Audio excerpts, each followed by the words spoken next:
Yo, is that Charles? I'm 20 FPS. I feel you, but you don't want to.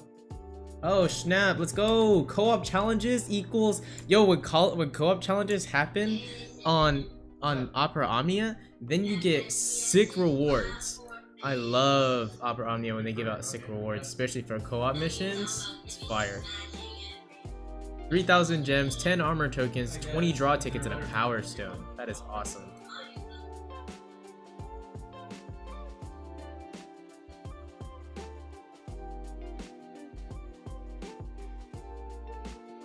Anyway, make sure I have everything fixed.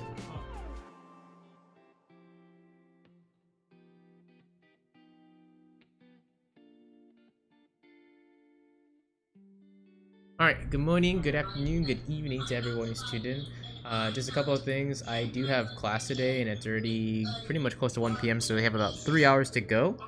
So what we're going to be doing is, as far as the agenda for today, I'm going to be working on some of my module activities for C programming, and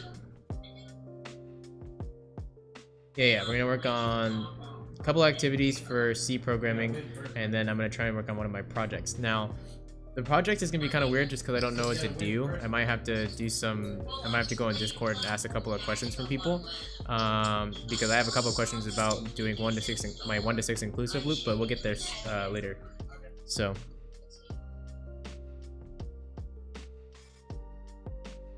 let me just get a couple of things set up and then we'll start working.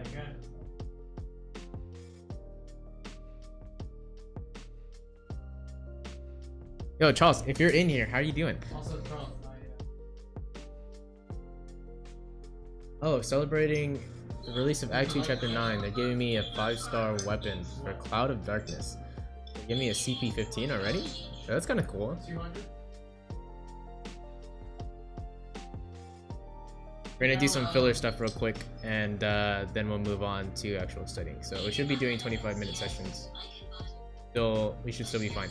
Only thing is, lately I've been doing my 25-minute sessions on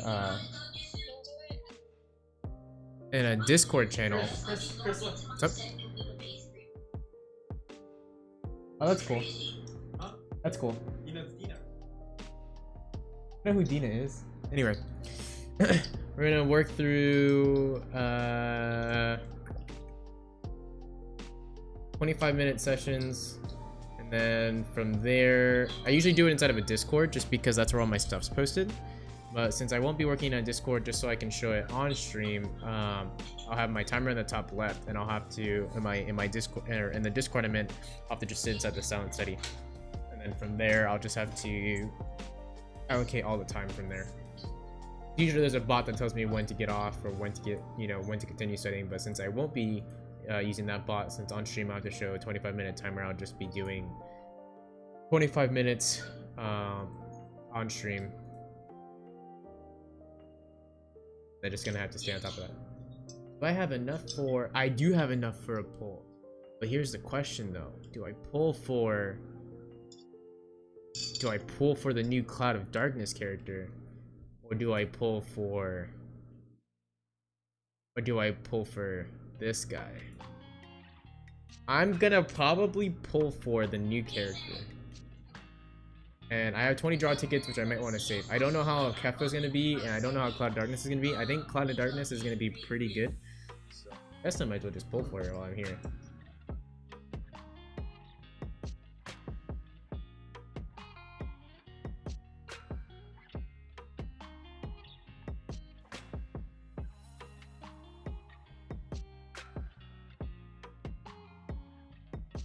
Oh wow, we actually got a silver, which means that our chances of getting a good drop is actually here. 1, 2.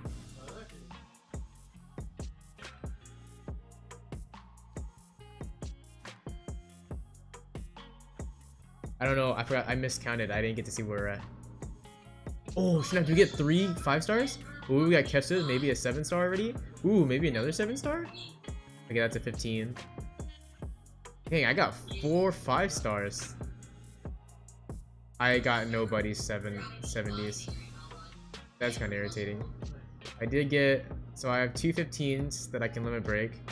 Oh no, I have 115. I can limit break it once. I could limit break it maybe a second time, and then I think I have a stone enough to limit break it a third time. Okay, so I got aces 15. I got Cloud of Darkness is 35. Kefka's 35. I might level those two guys up and just see how they are. I don't know. I don't know what crystals they are. Anyway, what I'll probably do is I'll just pull out a farm character real quick, and then I'll just farm their levels up stream, so I can still do homework.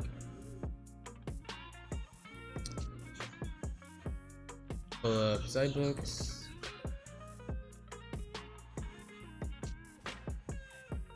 We'll start working from there.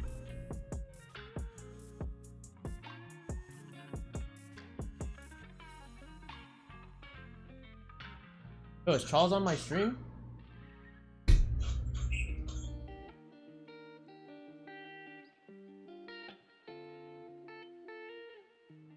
We're not gonna do the lab today. I think we're gonna just do some of the lecture material.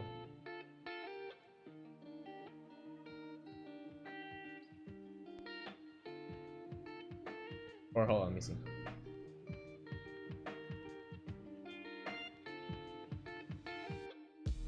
Don't know content, Lamau? What are you talking about, my guy?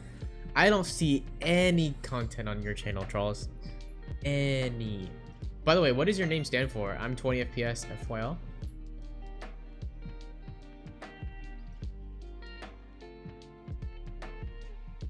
Oh, that's an I, not an L. I thought that was an L. I thought that was an I, not an L.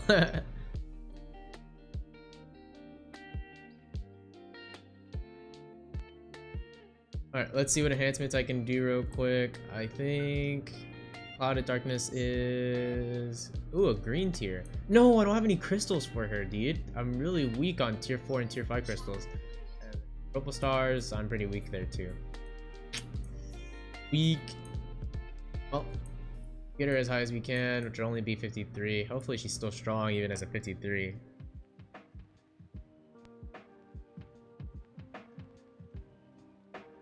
Right now, just oof.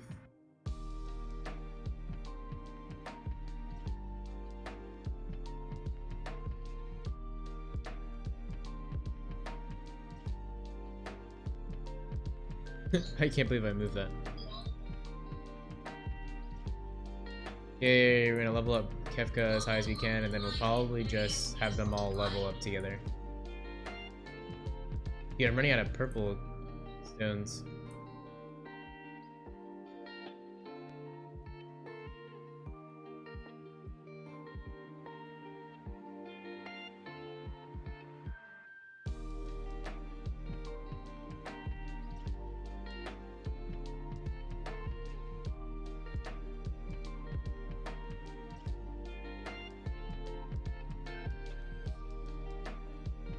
Alright, quick enhancements, just real quick. Quick enhancements. And we'll start the small farm.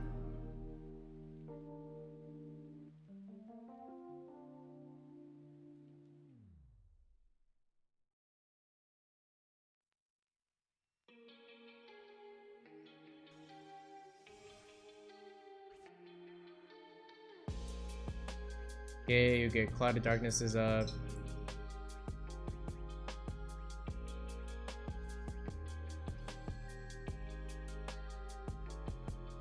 Edit for everybody. Nice, we get this.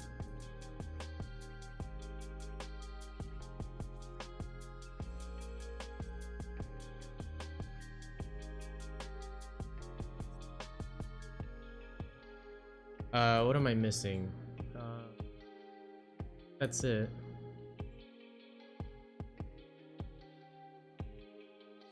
Yeah, I should be able to just farm. So hopefully I have my 30 times or my 3 times XP or 2 times XPs. And we'll just hit the cycle quest for the rest of the night or for the rest of the time.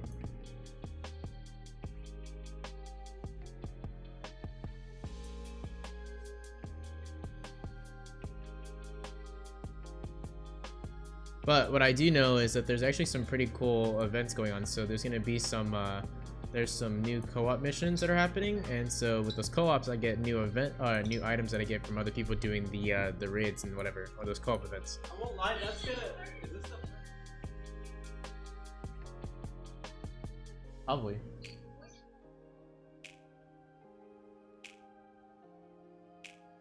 You say about it?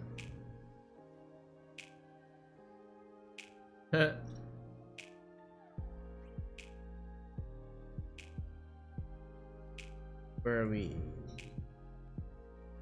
Do I have an artifact? I do not.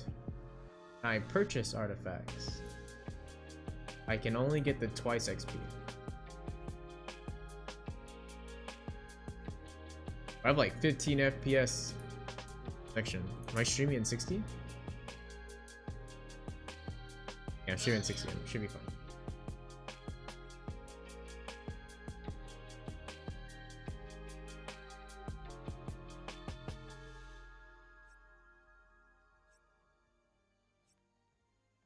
FPS and menus, dude. It's like I'm playing on a Switch right now.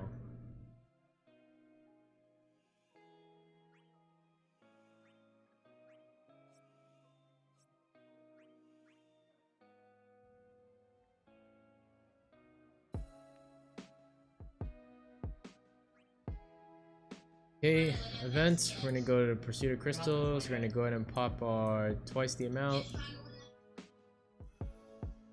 And the farm will begin, and I can start my studies. Let me make sure that I have the right farm.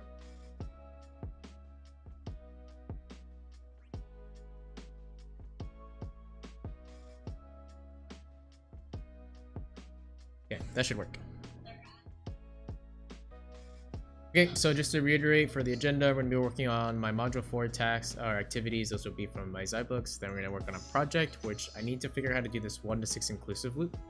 Hopefully I can get that done. I can move on to the rest of the portions of my lecture, or sorry, my project, because that's going to be due next Monday. And then I've already completed, now that I think about it, I've already completed my lecture stuff, my 4C and 4D. So I just have a live lecture at 4.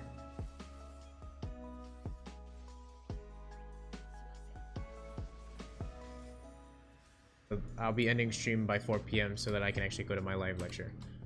And then if I decide to get back on, it'll be gaming stuff actually. Not so much study stuff, but stuff we'll do today.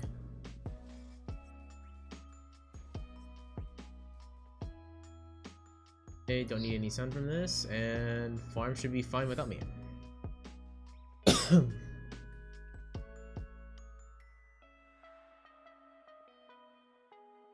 Okay, so input parsing. This section describes features of the similar function scanf, fscanf, and the soon-to-be introduced scanf that support input parsing. This section illustrates using scanf, but the features apply to all. Programmer can control the way that input is read when using scanf. A task node is input parsing. The format specifiers. Format string of scanf can include format sub-specifiers. Sub-specifiers specify how the input will be read for that format specified. One of the most useful specifiers is the width specifier that can be used within the following form.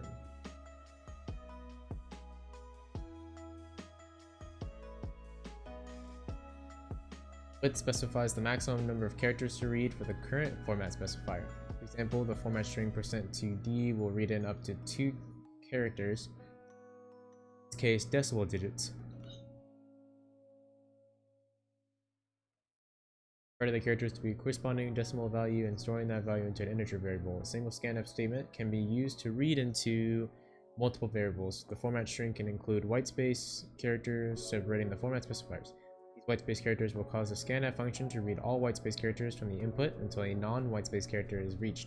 For example, the format string %d will read 2 decimal integers from the input separated by whitespace. That whitespace may be a single space, a new line, space followed by a new line, or any combination thereof. The following program uses a single scanf statement to read 2 values for feet and inches, printing to equivalent distance in centimeters.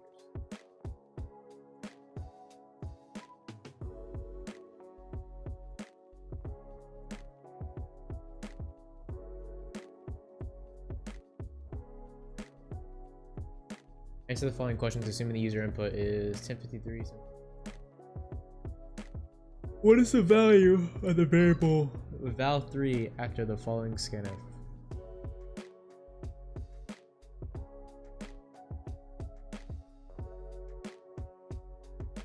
Still 42, right? Because 42 is just a integer. I have no format specifier. What is the value of the variable val3 after the scanf %d? Val3? Scanf, this is %d, so that means it's an integer, and this is should be 42 as well. I don't understand.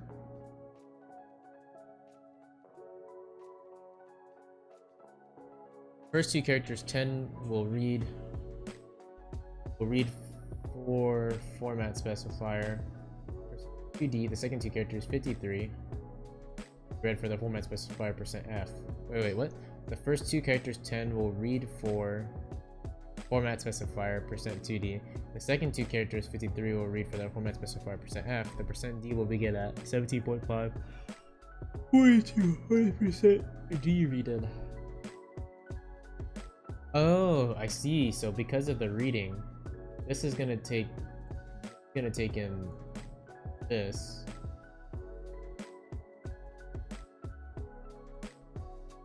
F for long form will take in 53.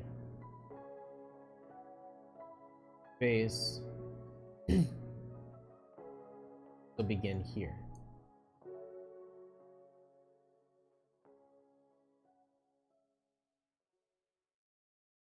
I think it's either 17 or 18. 17. Why does it not round? So it doesn't take into the account the decimal.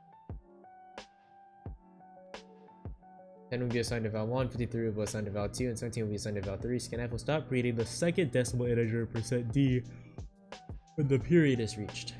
Okay.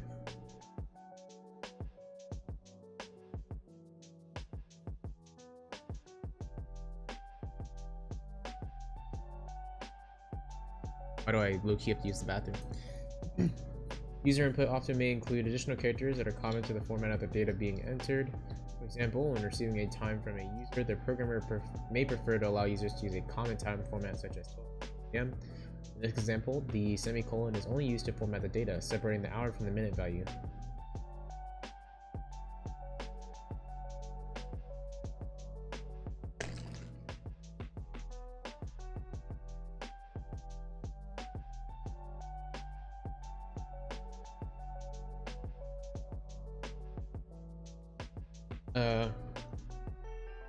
Format string for scanf can be configured to read the semicolon character from the input but not store within a variable. Scanf will attempt white space characters from the input. Scanf will only read the non-white space character if that character matches the provided user input. Semicolon %2d %s can be used to read it. First format specifier %2d will read decimal digits for the hour. Scanf will then attempt to read a semicolon character. A semicolon is found in the user input, then semicolon will be read and discarded. 0.2 format specifiers will read in the minutes and AM/PM setting.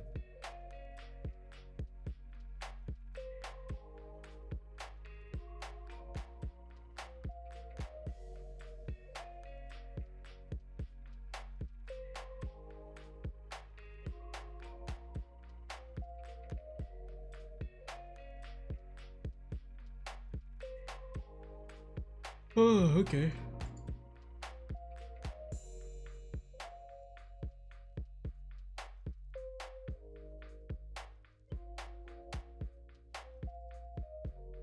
Hi, can you see my chat? I can. So using Restream, I can actually see from YouTube or I can see from Twitch. However, I also have I have my own chat, but just in case I have a preview that shows. But if you go on Twitch, you can see the Twitch portion if you wanted to.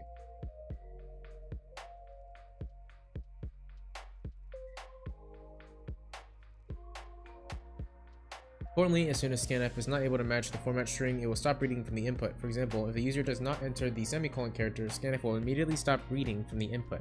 In such a situation, the current minutes and opt AM/PM variables will not be updated. Interesting. It took me 20 minutes to figure it out. Turns out I had to create a channel. Yeah, you can't chat without having a channel.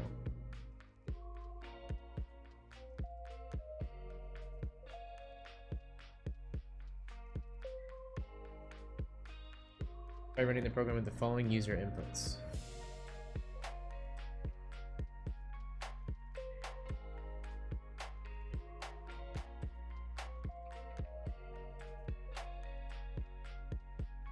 Hours, it will be 12:35 a.m. Assume all variables are initiated to 0. Answer the following question. What is the value of the variable val2 after the scanf? Well, it looks like these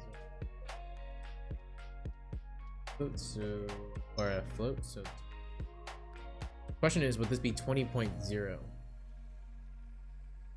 Scanf will attempt to read in any non-white space characters from me. Oh, 20, comma.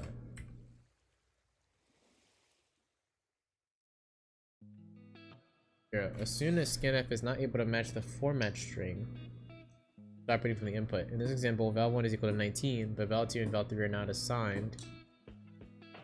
Remain 0. Because the... Oh, wait. But val2 and val3 are not assigned and remain 0, i.e. the initialized value, because the comma character does not match the format specified. Ah, because it's a space. Because right afterwards it doesn't mean it's a space.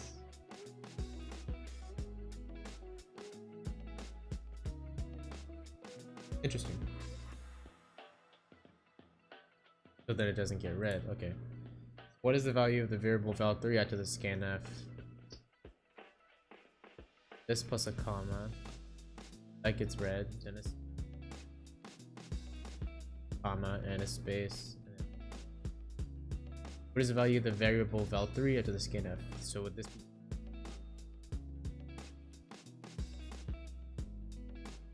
Then D reads 19, comma reads and discards the comma. %F reads 20, comma reads and discards the comma. The last %D reads 21. The scanf yields the following: val1 is equal to 0. Okay, so 20.0. So because it is asking for a float, the 0.0 it needs to be added. And then val3 is equal to 21. Okay. Do any labs for this one? I do. I mean labs. I hate doing challenge activities. Those are not fun. No?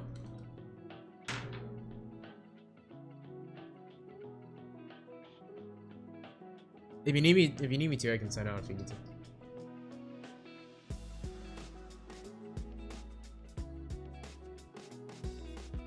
A lot of reading. Okay. Check for such errors. The scanf function returns an integer value for the number of items read using scanf and stored within the specified variables. This return value can be checked to see if the user input matches the specified format. Player? Or yeah. Or yeah. That hard to remember? Let me try.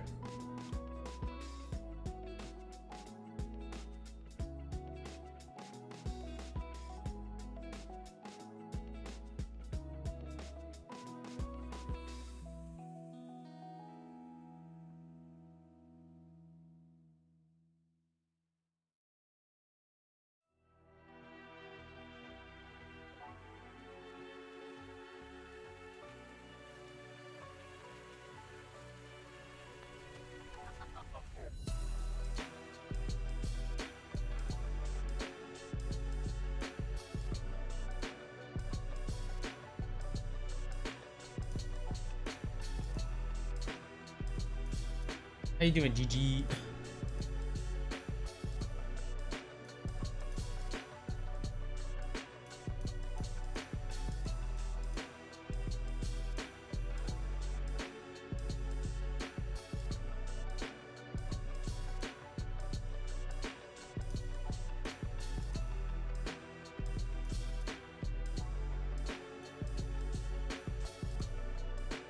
Okay, this return value can be checked to see if the user input matches the specified format. example, if the user enters a valid time for the format string, and F will return 3. Following program makes sense to the earlier example, printing an error message if the user input did not match the specified format string for all 3 formats. Good. I'm tired. Are you streaming on Twitch right now too? Yes, I am. I'm restreaming, so I have Twitch and YouTube there. It's so weird because I'm so not used to having like really long wait times when it comes to delays. So I'll ask a question and then 30 seconds later I'll get it, or like 7 seconds later. It's kind of weird.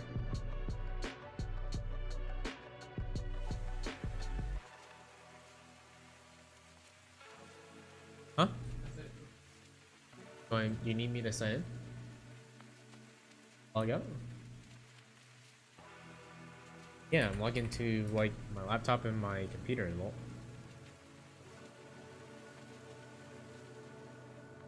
Okay, try it again. All you need to do is refresh.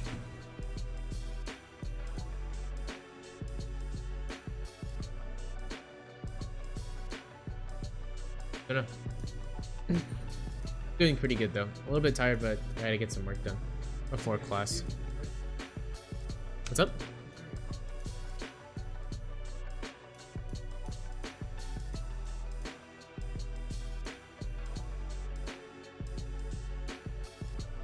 For example, the user enters a valid time for the format string, scanf will return 3. The following program extends the earlier example, printing an error message if the user input did not match the specified format string for all 3 format specifiers. What's Jason doing? Jason's doing some homework. He was trying to use Chegg because he needed some help with his work.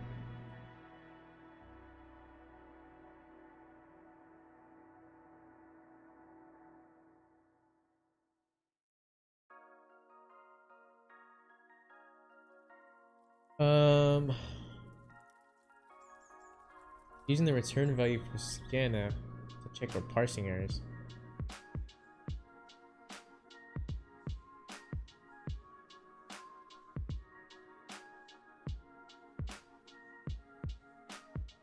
But the return 0 is...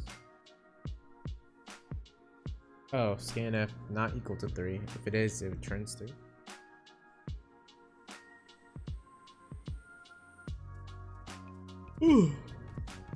Sometimes a programmer wishes to read input data from a string rather than from the keyboard standard input.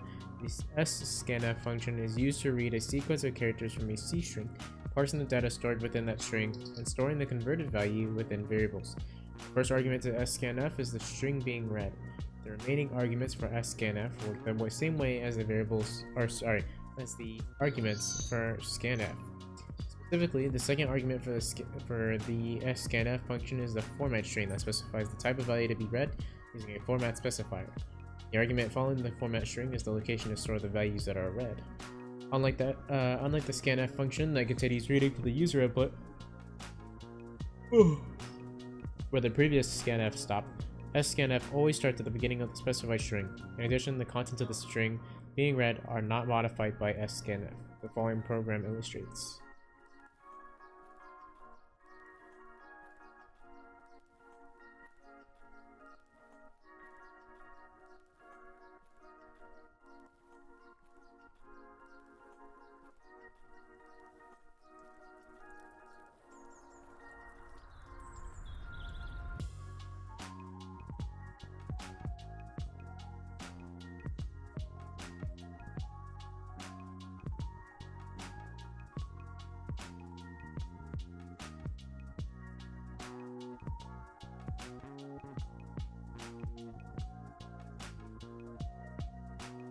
Dude, this becomes way too complicated.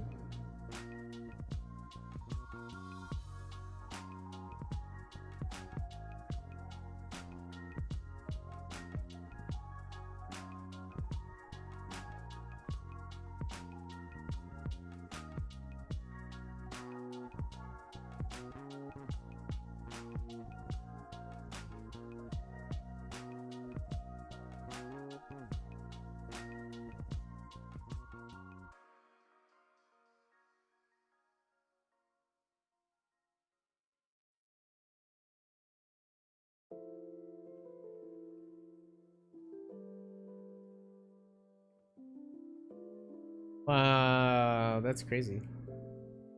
Kind of hard to understand. Okay, the program uses fgets.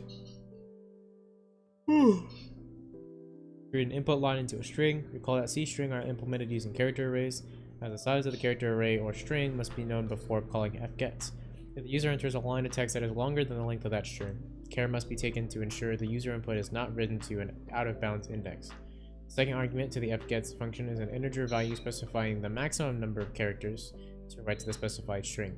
Using this input correctly ensures fgets will not write to out-of-range values for the specified string. For example, if input buffer is declared as character input buffer 100, the same fgets input buffer 100 standard in will ensure that no more than 100 characters are written to the string input buffer. Additionally, fgets will ensure that the null character will be written to the end of the string read. String read. Similarly, when parsing a string or user input to read a string, the width subspecifier of the %s format specifier should be used. Recall that the width specifier specifies the maximum number of characters to read. If my string is defined character mystring 50, the format specifier %49s can be used to ensure no more than 49 characters are read from the input, leaving one space for the null character at the end of the string. Good practice is to always use the width subspecifier when reading strings using scanf, fscanf, or sscanf. Answer the following questions assuming the user input is this.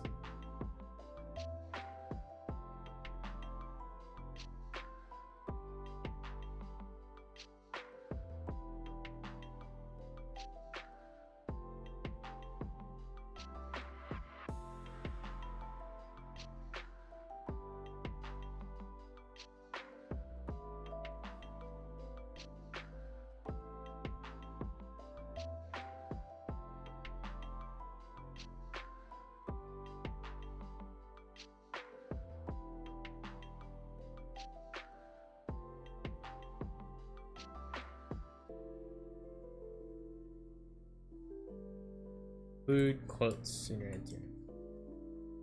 What is the return value from the following scanf? Scanf.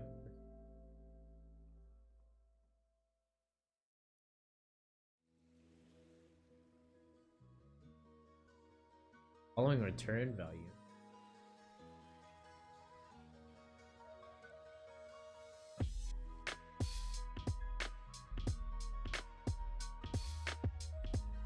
What is it 2? Scanf is able to, is it the different types? Because I'm only doing integers and floats. Scanf is able to parse the input for the first two format specifiers %f.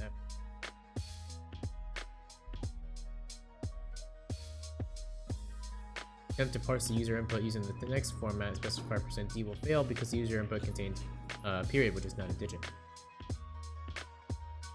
Oh, so it'll only return these two because of this and this. As soon as it hits this decimal. What is the value of the variable string 3 after the fgets include quotes in your answer? The user text limit is 1000.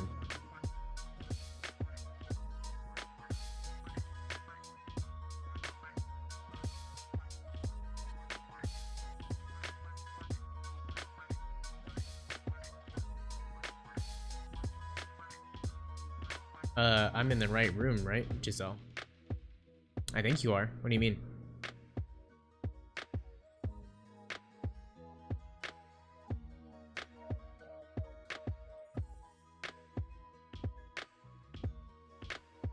Chris is a very intelligent man. I look at this and I don't even know what kind of subject this is. So this is computer science. So specifically this is C programming. What is the value of the variable string 3 after the or store 3 after the fgets include quotes in your answer? Assume user text limit is 1000.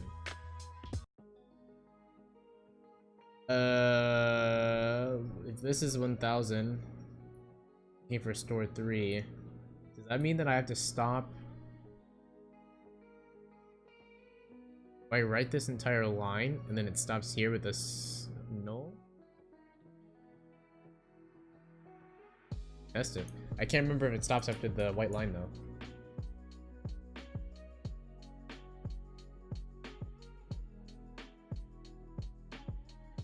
Oh, I wanted to add quotes. Why did I push enter? DFGets function reads a line from the specified stream, standard in, and stores into the string store3. Yeah, okay, so I was right. Because it's gonna want 1,000.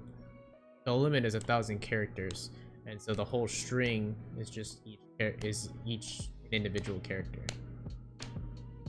And then I just add quotations. So fgets takes in white space.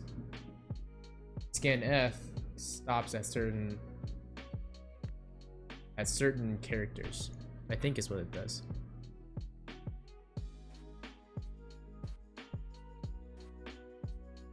Okay, exploring further, get C, get character. Oh wait, what's the difference between scanf and scanf function is used to read a sequence of characters from a C string, parsing the data stored within that.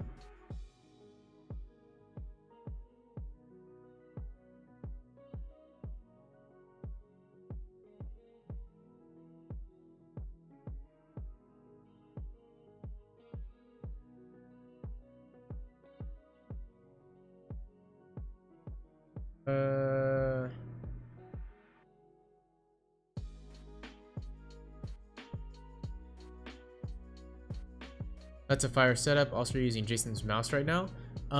So we actually have two mirror S's. So Jason actually wanted a pumpkin color, which was like an orange, but they ran out. So apparently they gave him the bumblebee color. He bought two, and so I have one and he has one. However, from time to time I do use the Logitech G Pro, which Jason actually sanded down to make it a lot more glossy as opposed to it being a matte color. So the matte was a lot less grippy and stuff like that, so Jason sanded it down to kind of bring out the gloss on the actual mouse itself. So that's why it's a lot more shiny than it actually usually is. Only problem is the Logitech G Pro is a little bit bigger than I'm used to, so I used to just sit with the G Pro, but now that I've been using the Mirror S, it's a lot smaller, so it feels nice in my hand, especially for palming. G Pro is kind of huge, but I still use it from time to time. It just depends on what I'm doing. If it was something like homework right now, I would just use the G Pro, but depends if I want to be annoyed by a cable or not. But no, I think Jason's using the Mirror S right now as well.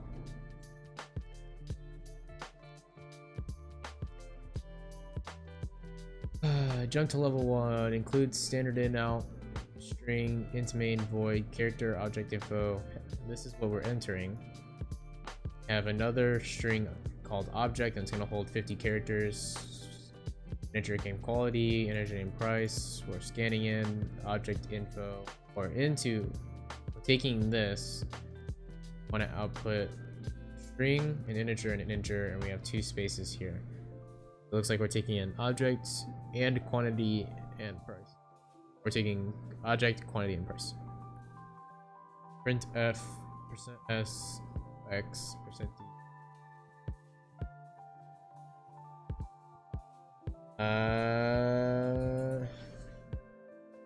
So headphones space x 12 line.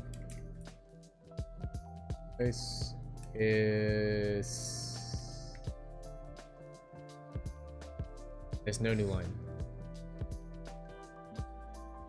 The scanf function reads a sequence of characters from object info, parsing the data stored within object info and storing the converted value within the variables object, quantity. Okay, pencil 9-8, notebook 13-12, book 23-26. So looking at object 2 info, we're taking in for object price and quantity from there. The S is notepad space.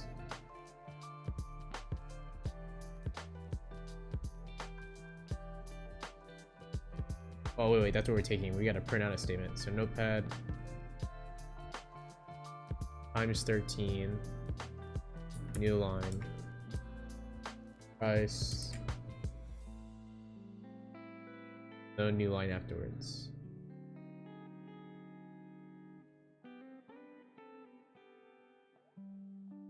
Scanf function reads the sequence of characters of the string object 2 info as passed to scanf. Then the program can extract data from object 2 info. taking in object 2, which is this notepad 1312. S, first number. Oh, it took price in here, and it wants price here. What happens when you don't pay attention? Okay. Object 2 info. Looking at this. We want %s, so we want the object. So this is gonna be notepad. Object is notepad. Quantity is gonna be 11, and price is gonna be 14. We should have is we're printing object, which is notepad. Quantity was second, so that's 11, so x11, and price, third one is 14.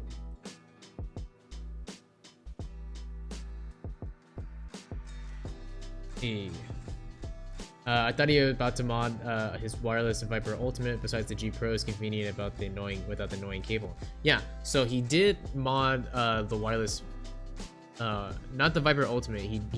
There was a wireless, there's a Viper Mini mod that he made. Not he made, but he had bought the base plate, a 3D printed base plate. But he said he was having a problem with the actual the top shell. So the top portion of the Viper Mini was not sticking to the actual base plate, so it would kind of like lift off. It would kind of lift off the bottom base plate, and so you'd have to push down on it so it would stick. It would stay on it while he was gaming. So he kind of get irritated. He said it was nice. It's just that for some reason it wouldn't stick, even though the clips were there inside of the shell. It couldn't. He wouldn't get it to stay on there. So he kind of got annoyed. So he went back to the Mirror S.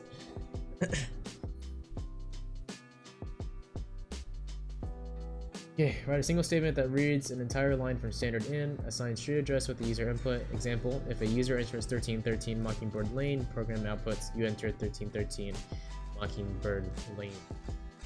Oh, we already have an address limit. We already have a street address, print street address. Can I just use fgets for this? I want to take in address. The size is going to be, yeah, we've done this for 25. We have a 5-minute break, so I'm gonna step away in a couple of seconds, but let me finish this portion. Street address, we want to take in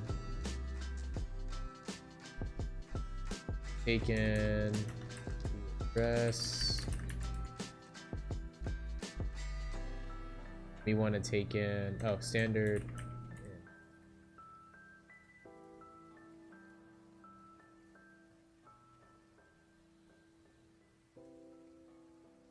What's the difference between using fgets and scanf?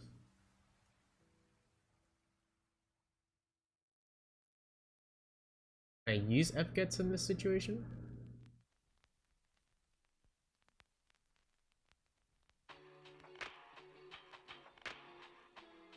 It only has a %s, so it looks like I'm doing the entire thing anyway. Yeah, let's go.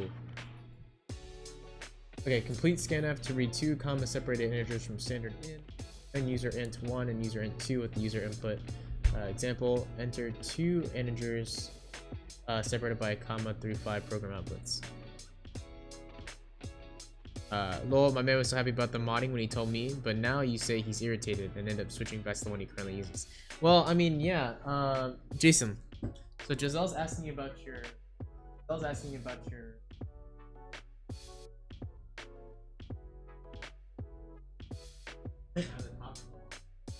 Yeah, so he's only irritated because the top shell. Yeah, he's only irritated because the top shell won't stay on, right? Because you broke it? Yeah, I think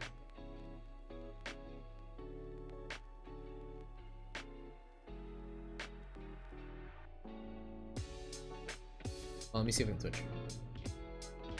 Let me know when you're ready and then I'll do it. Hold on, he'll show you in a second. Let me try and go through this. Scanf. What does the scanf work? Scanf is where I want to get to come from. I need the identifiers and I need the variables. The live? You mean the delay? On delay? Yeah, I realized that because literally Giselle will send me a message and then like I'll get it back I'll send it. I'll like respond to it, and like it's so delayed.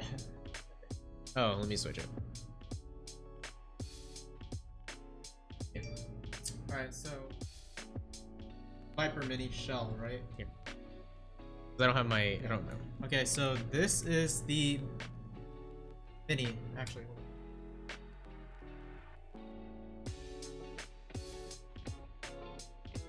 Percenti. What do I want?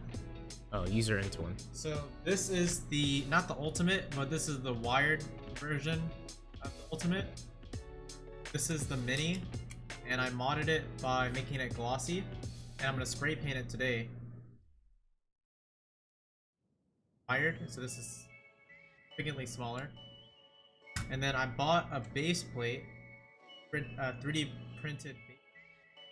And I put the internals of the G305 inside so that I can have it wireless.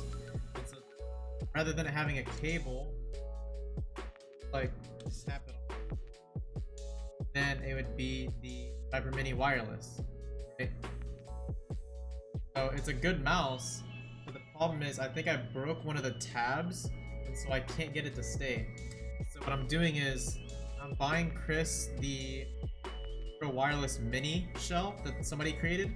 I'm gonna take this internals. I'm gonna take the internals out and put it inside of his mouse, and he's gonna have this, but all wireless edition.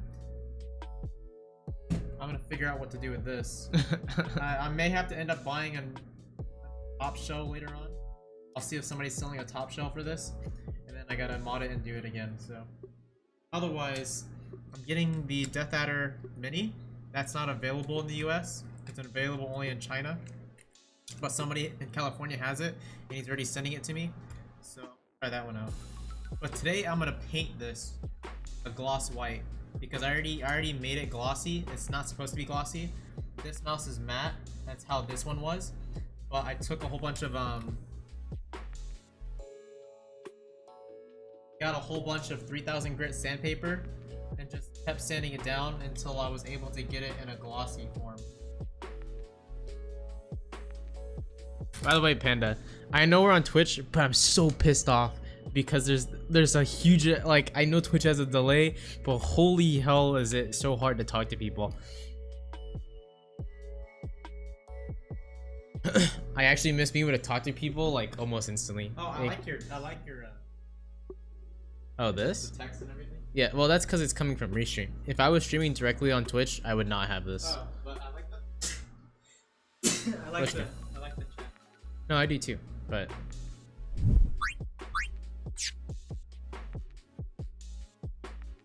On my teeth.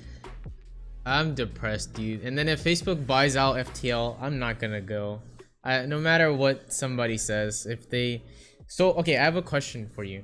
Do you feel like Ninja or Shroud will either A, go back to Twitch, or B, go to YouTube? In my opinion, I kind of would like to see YouTube get developments.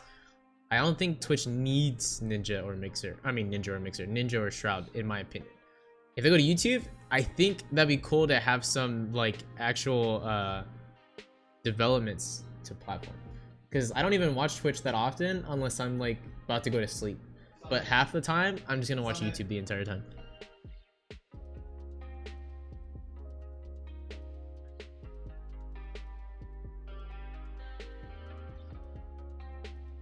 Yeah, Jason, when he first got the Viper, when he finally got the Viper Mini, when he got the base plate, the first thing he did was he broke the battery portion.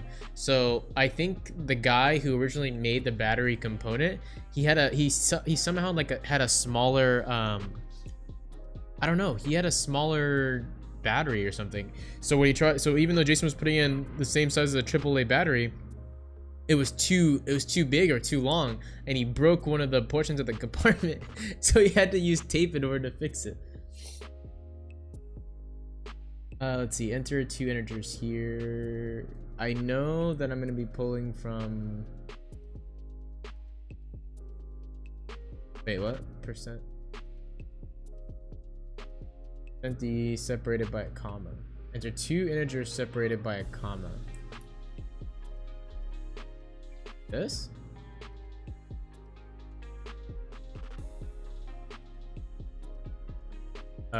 And user int 1.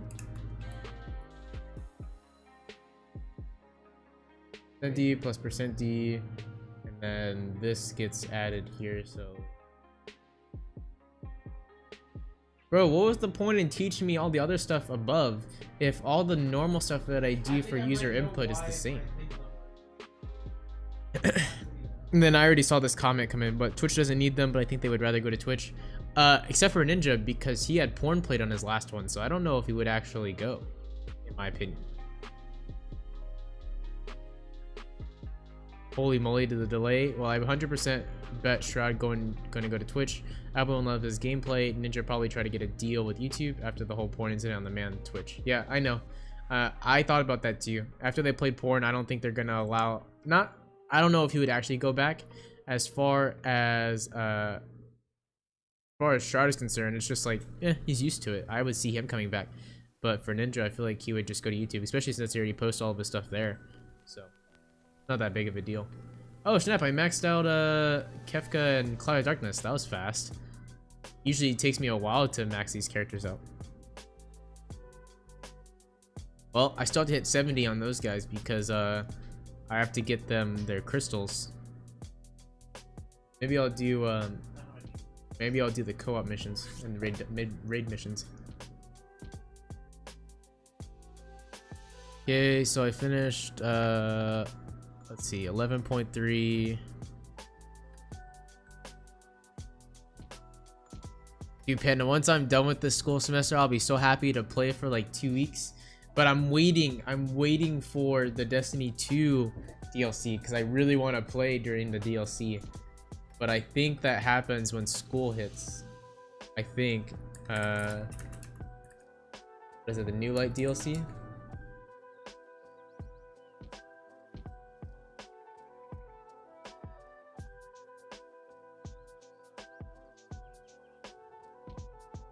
Again, New Light is a free-to-play entry point for Destiny 2. Not a demo or a trial, it's a free, tailor-made version of the full game which focuses on content released before Destiny 2 Shadowkeep. A major expansion paired with New Light. It allows players to sample myriad Destiny 2 activities and Destiny... Wait, is this what New Light is? What is it called? What's the new DLC? The new DLC... Wait.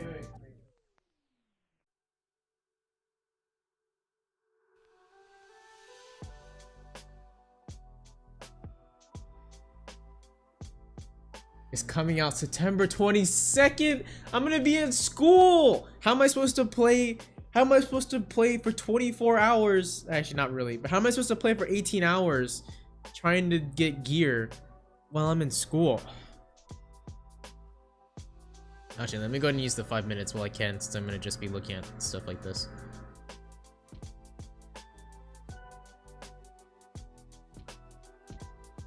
But keep in mind, Giselle, I'm also restreaming, so I don't know how big of a delay restream delay is in comparison. Because if I use the FTL portion, that's only for Mixer, so I would have to use RTMP. I forgot what RTMP stands for.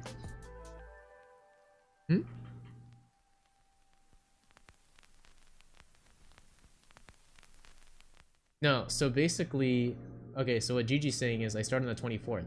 This says September 22nd. I start my UTSA semester, I believe,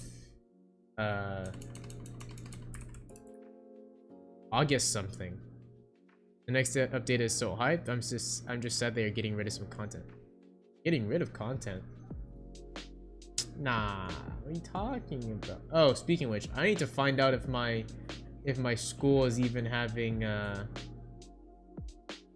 if my fall semester is gonna be online. So if I have to go to school, it's a rip.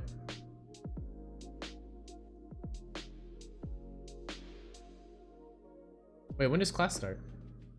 Fall 2020 registration begins, yeah. August 2020. Registration closed, late registration and ad drop. Payment deadline, 100%.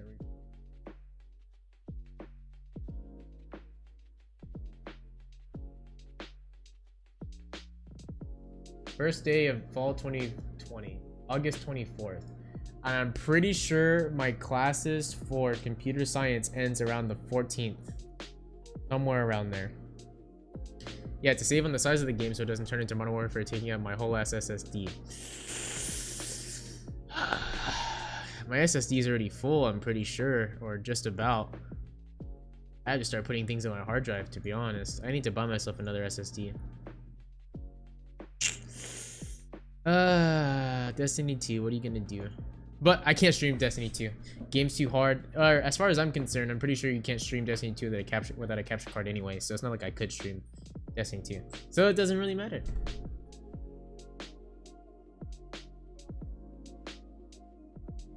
PSA Fall 2020, COVID-19. Is it gonna be on campus? Cause that's gonna suck and my grandma wants me to stay home. And I don't know how I feel. I don't know how I feel about having to do another online semester. I mean, I can do online classes, but during COVID, ugh, awful.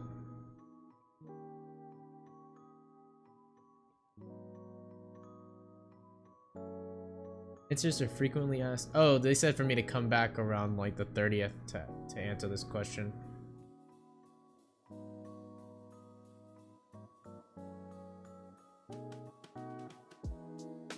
The UTSA abbreviate its fall semester, sending students home after Thanksgiving like other universities. Wait, what? What's that about?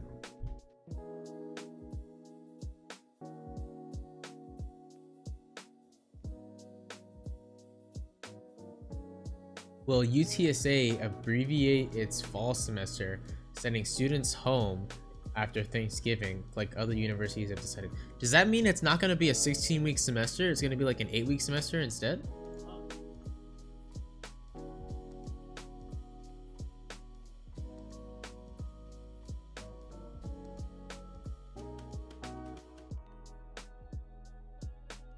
On June 30th, 2020, UTSA expects to provide general guidance and details about the fall 2020 academic calendar.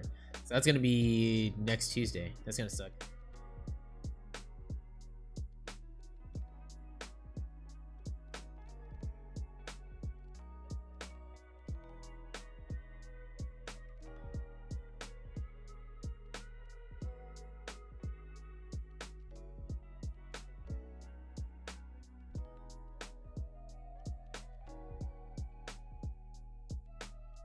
UTSA will all scheduled fall 2020 classes be offered in person and online? What about labs? UTSA expects to offer an extensive capacity of courses online this fall. While plans are still being developed, students will have the option to take classes online. Bro, does that mean I need to oh my god. Does that mean I have to re-register for classes? Or will it automatically be online? That's a good question. Oh, that's the 5 minutes. I have to go back to work. Okay, before I do that, I do want to check registrations and see. That means I have to find new classes for fall. Because if so,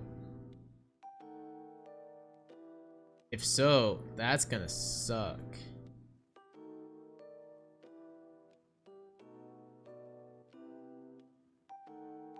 Bro, I'm taking 4 classes this semester. I forgot about that. I'm taking Foundations of Analysis, Applied Statistics, Data Analysis and Visual, which is supposed to be a quote-unquote easy class, and then I have Differential Equations. Fuck me, dude. I am about to be raped.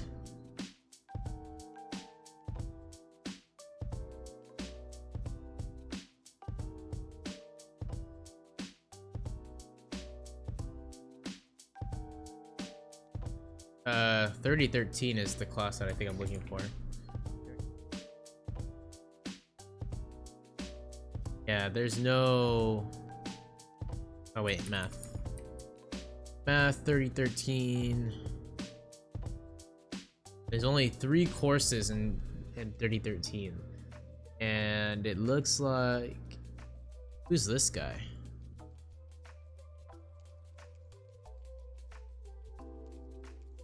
Not a lot of kids are enrolled. Who's LED? Bro, because if that's a better teacher, I need to switch. Because the teacher that I have, he's not a bad teacher, but he could be better. But I don't know who this guy is. L-E-D. L-E-D. Copa. Let's go on whatchamacallit. Rate my professors. UTSA. See what these guys are looking at. LE.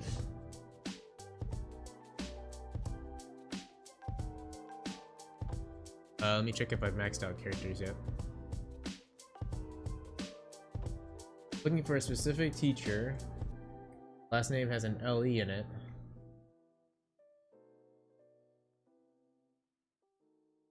Is there a way for me to view all professors?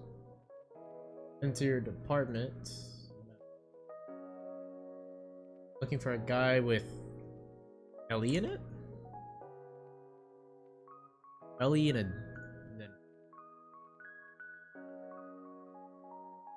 Lee Dung 3.8 rating. Smart and intelligent, he teaches. Oh, I need a 30-13 though. Oh wait, this is Foundations of Mathematics. I need a different class. What is my class for? I'm not looking for this, I'm looking for something else. Not 30-13, I'm looking for whatever my class is for. 32-13 is what it's called. 32-13. Mathematics. 32-13.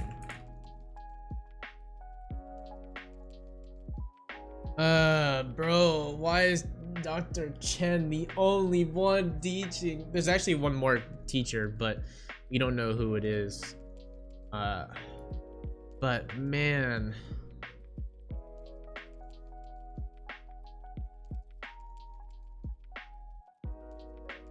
That 32-13 is gonna kill me. Alright. We'll look at these later. It looks like this guy didn't really get a good 30-13. Awful. Not mandatory. Would take again. Nope. Grade not sure yet. Professor's monotone, speak softly. Lectures are okay. Class only has 3 exams. Midterms were 25% each and a final worth 50. Ugh. Exams were less than 10 questions long. You are also allowed to use notes and textbook on the exam. I would suggest studying by practicing all the exercises from each section assigned in the textbook.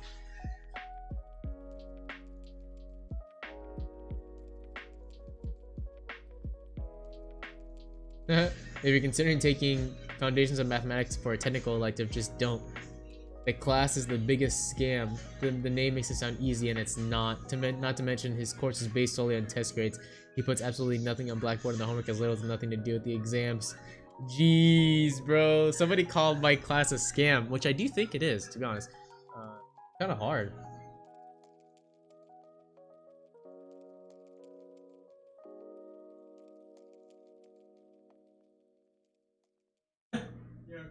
Open book test. Check Google and other sources will not help you. Demand questions are unique and can't be typed in the computer. Symbols and transformations aren't what the textbook teaches. It's actually a thing. Bro, yeah, my check's not working, my guy. Telling you, dude, 30-13 is hard. 30-13 is not easy. I hate it. I know I have an A right now, but man, my final is 40% and that's the last exam I have, and I think I have to get like, I think I tried calculating it. I think I still need an 83 or something like that to get an A. That's gonna be rough. Just like barely, I made 2 B's on my exam, so it's not like I'm doing perfect. But man, kills me.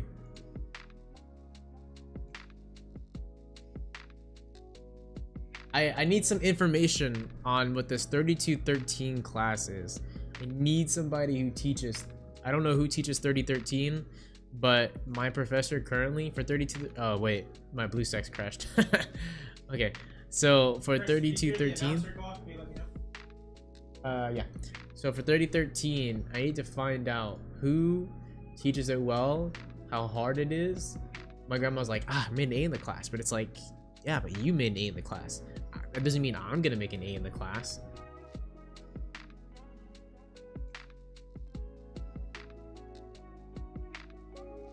Yeah, let's adjust some things real quick and then go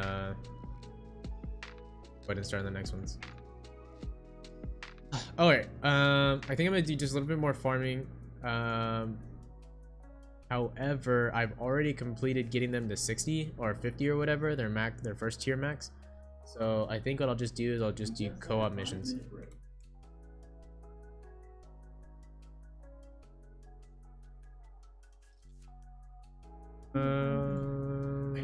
Yeah, you're welcome. 11.3, so now we just need to do 11.4. I think. Now that we have 11.4, then we'll do project stuff. It's almost 2 o'clock, so I still have 2 hours to go, so we should be good.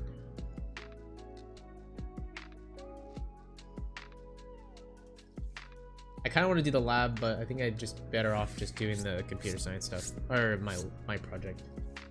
Okay, file input and output. Sometimes a program should get input from a file rather than from a user typing on a keyboard. To achieve this, a programmer can open another input file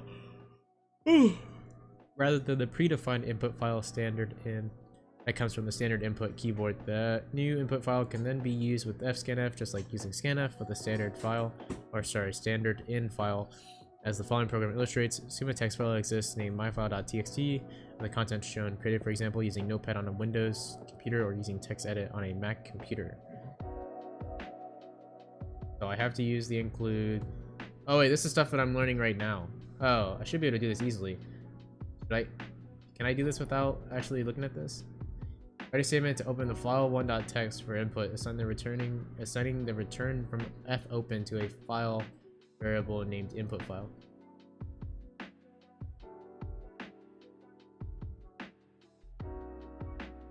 Oh, does this do output as well? Oh, that's why. Well, let's wing it. Okay, I know it's gonna be a file. It's gonna be something called fopen, and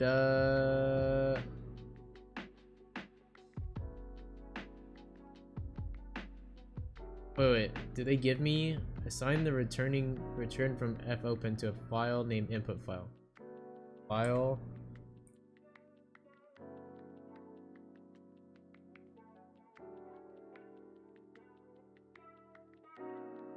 Okay, my question is, can I just go ahead and assign it without having to say it's null? That's my question. Then technically I don't need this, I can just do equals fopen components, right? Which is my file.txt and then r for read. Or file1.txt. Quotations r, which means read, and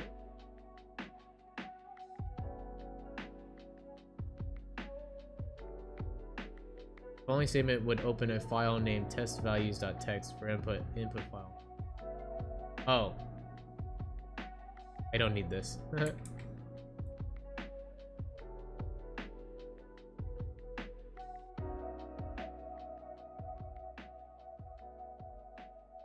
String R is used to indicate a file should be open for reading --.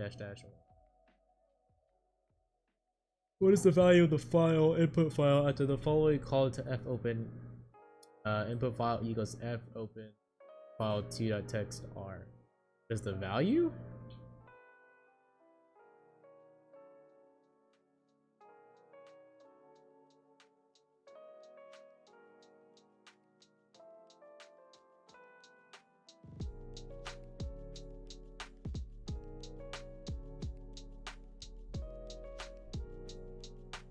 Oh, and file2.txt does not exist. It'll be null, right? Write a statement to open the file2.txt for output, assigning the return from fopen to a file variable named output file. Okay.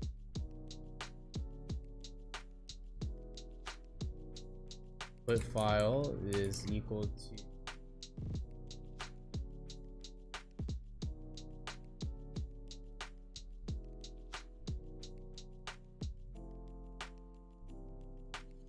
it just wants me to open it, correct?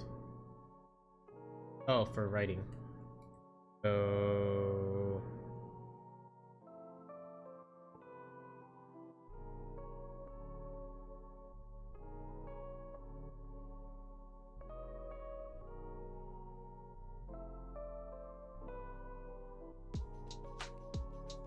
Hey, let's go. Okay, write a statement that can read in data from an already established input file. Input file until the end file has been reached.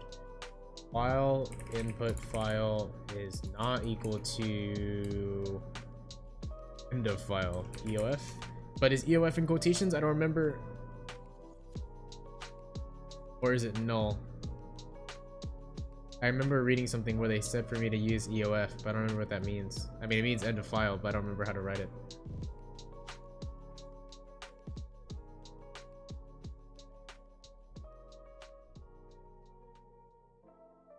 Write a statement that can read in data from an already established input file. Input file.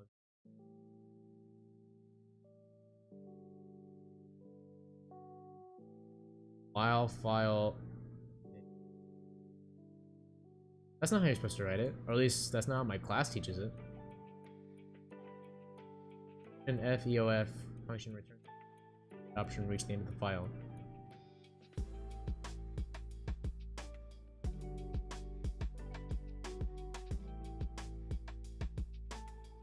All file end of file. Well, it's not end of file, and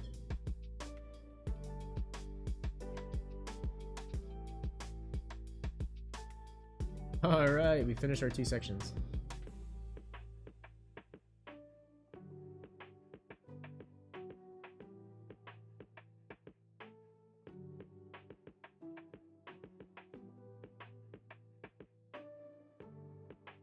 Dude, I'm almost about to get another 5-star pull. Another pull that I can look for. Okay, we finished those 2, so now we're gonna move on.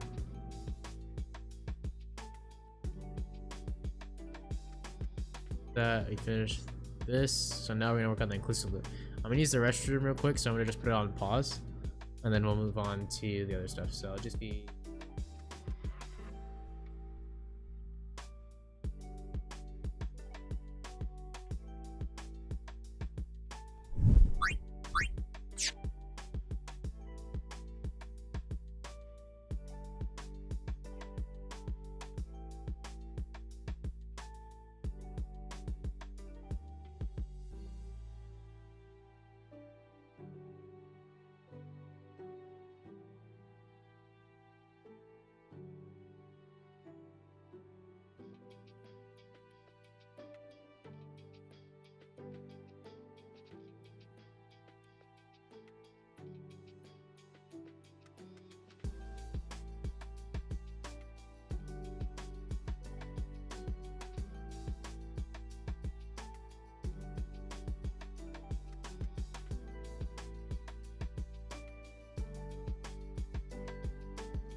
Dude, I'm low-key kind of mad.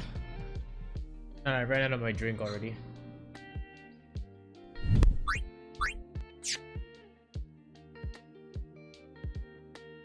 Alright, we finished those. I gotta figure out how to do this 1 to 6 inclusive loop though. I finished this.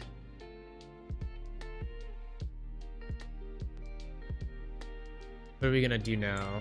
Now we're gonna pull up MOBA X term. Because we're 60.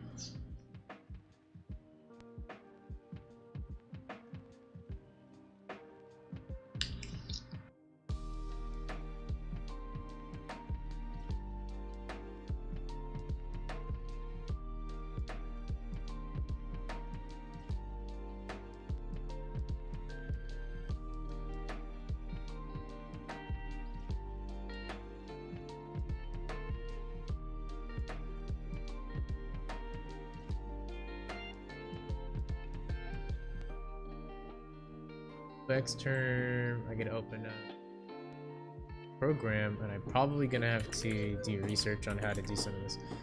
I'm gonna see if I can ask a classmate for help on one of these sections. Even though it's supposed to be solo, I'm kind of curious on how to do one of these portions.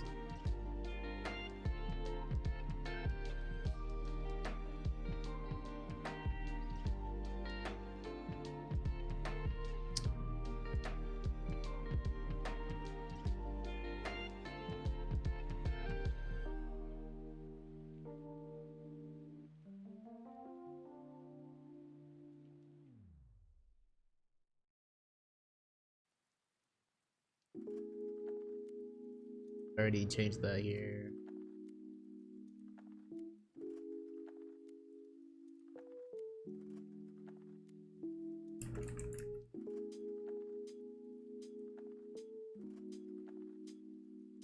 Dude.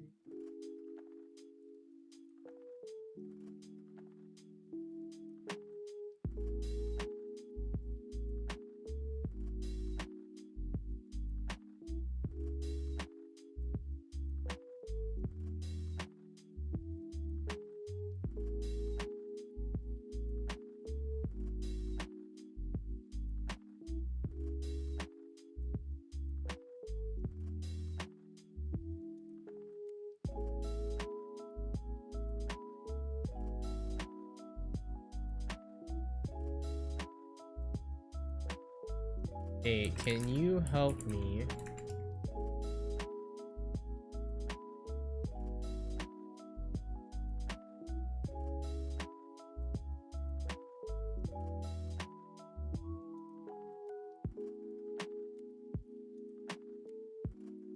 Because I have to do 1 to 3 inclusive, so I don't know how this is gonna work.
Okay, void print guest G. This one first for this guest round.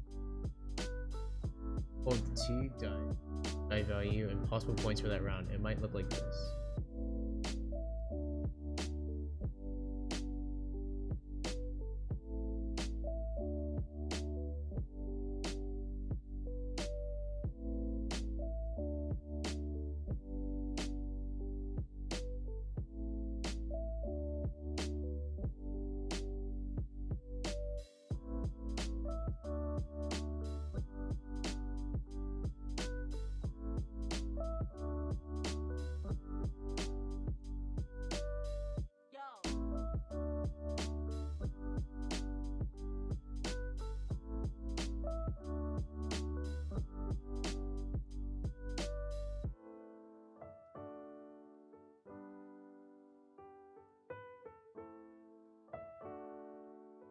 I think I have this part down. It's just I'm kind of unsure. Nice. This function generates two random numbers between 1 and 6 of a die. We'll then assign those values to the dereference values of the 2 points. You know that D1 and D2 are dereference. I'm not going to return anything because it's a void function. I need to figure out how to do the inclusive. I wonder if he's available and I can ask him a question.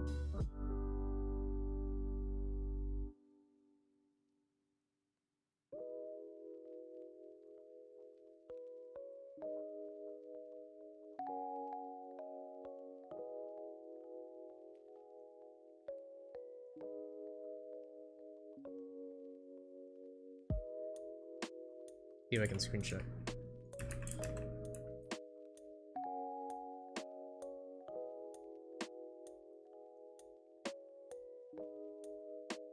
How you would write.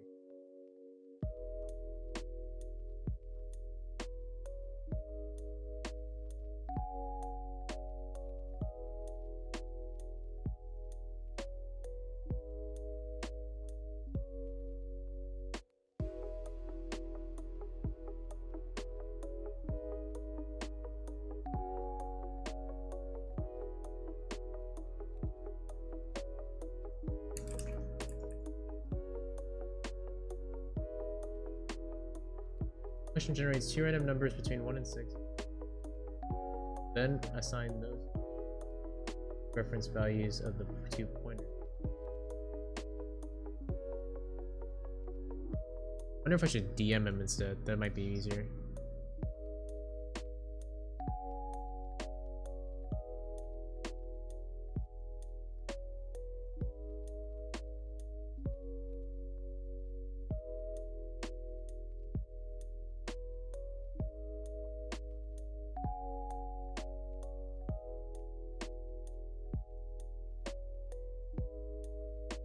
I don't have green shot on, that's why.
That would be 0 to 6.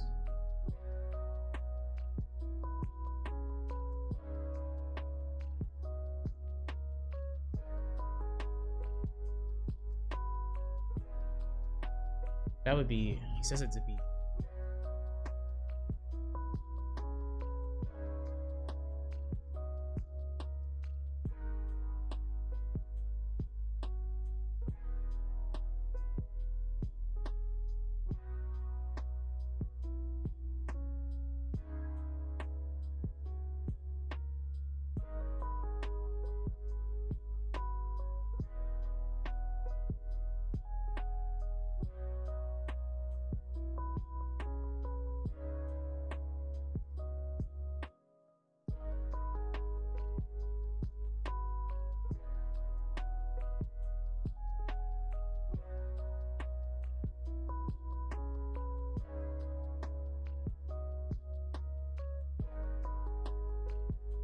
And what I have to do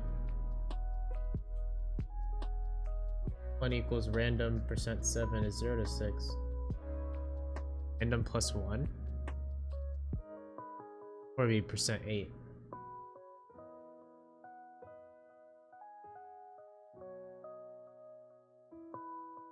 Six plus 1.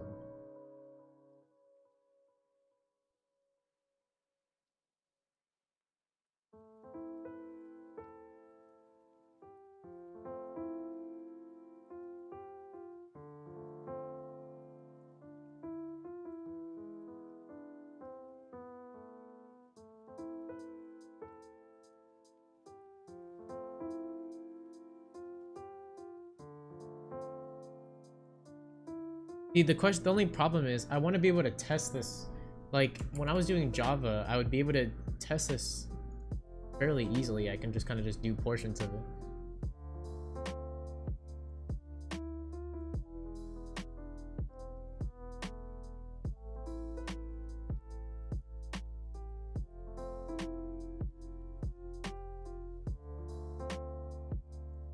Did he give us code to compile? Do I have to do that on my own?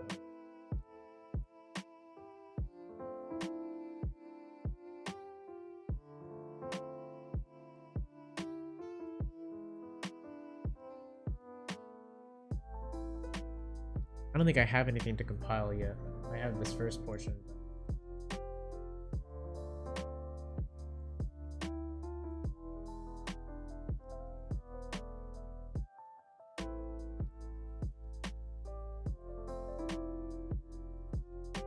See if I can test where I am so far.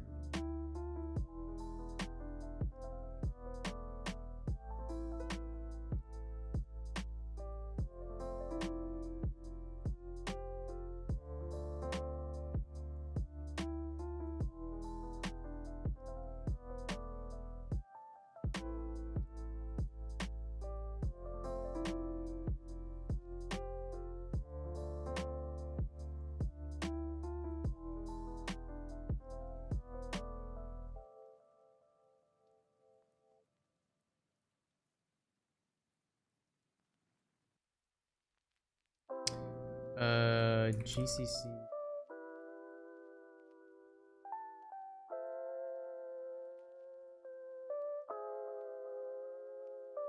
Oh, great. Got a lot of problems to fix. Okay.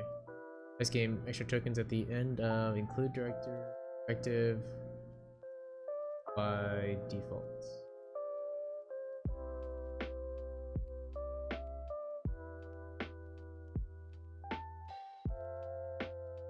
Let's see what type name, guest type.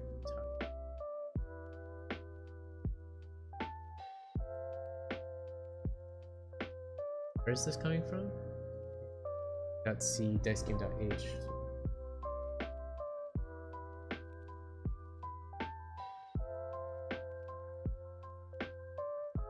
Oh wait. I haven't declared anything yet. Error, unknown type name, guest type. Type def enum guest type. Nested definition of enum guest type.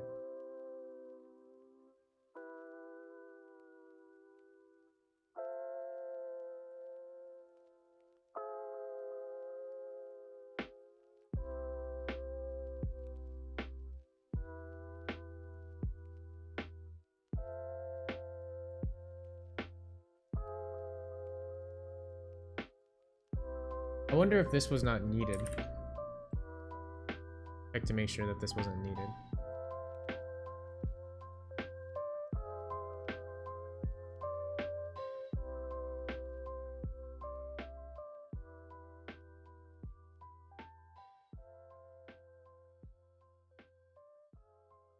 We have print guess.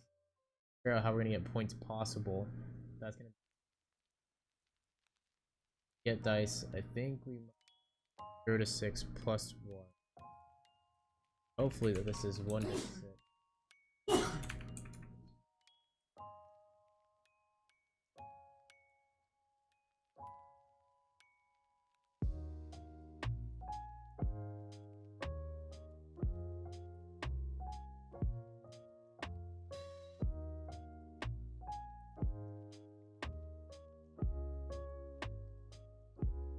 This function traverses and initializes the array.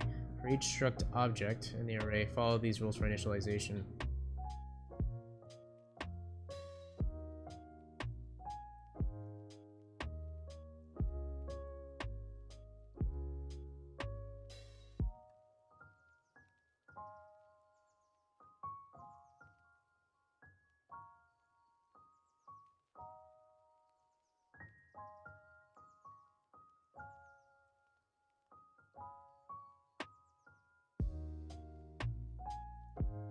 Everybody's 70.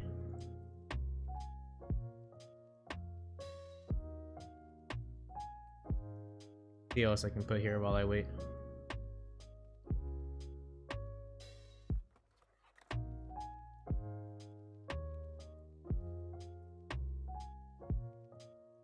Sort these by...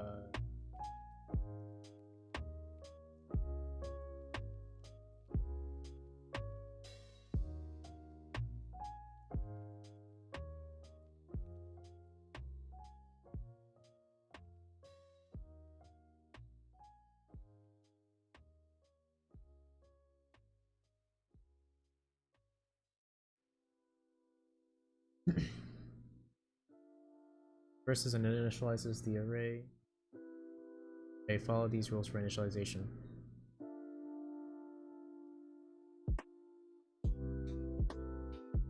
Use getDice to initialize the values of die1 and die2 data member. Possible points earned around is based on the index number.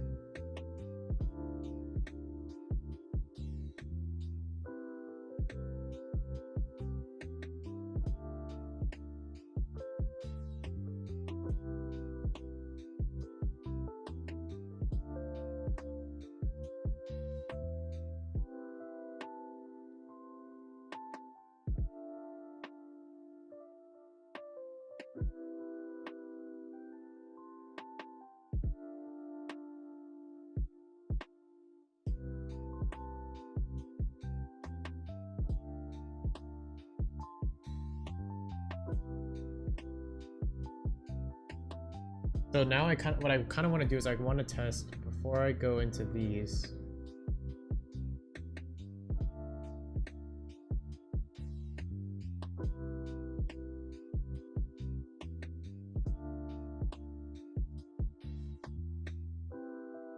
Leave print guess here. I'm gonna leave get dice here. Guess is here.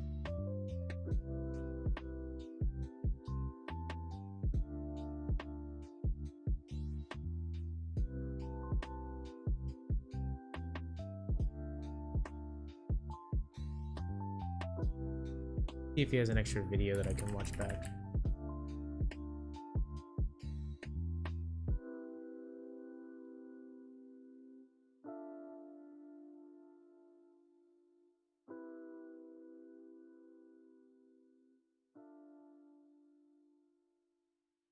Oh, he does. Project 1 randomization.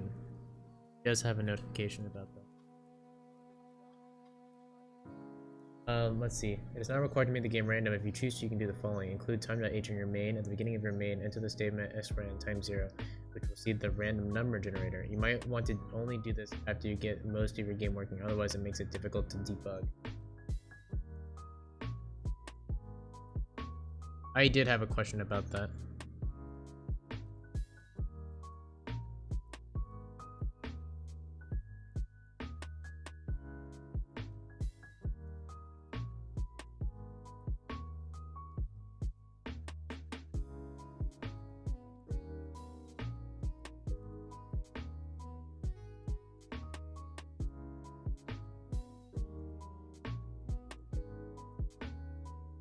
It's the one where he did some of the project.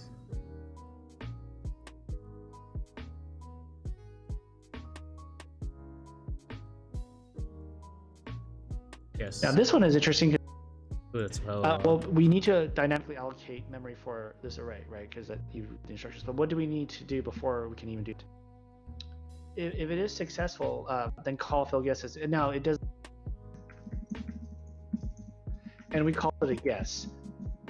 In hindsight, I probably could have called it round or guess round, but you know, that was one of the first names I came up with.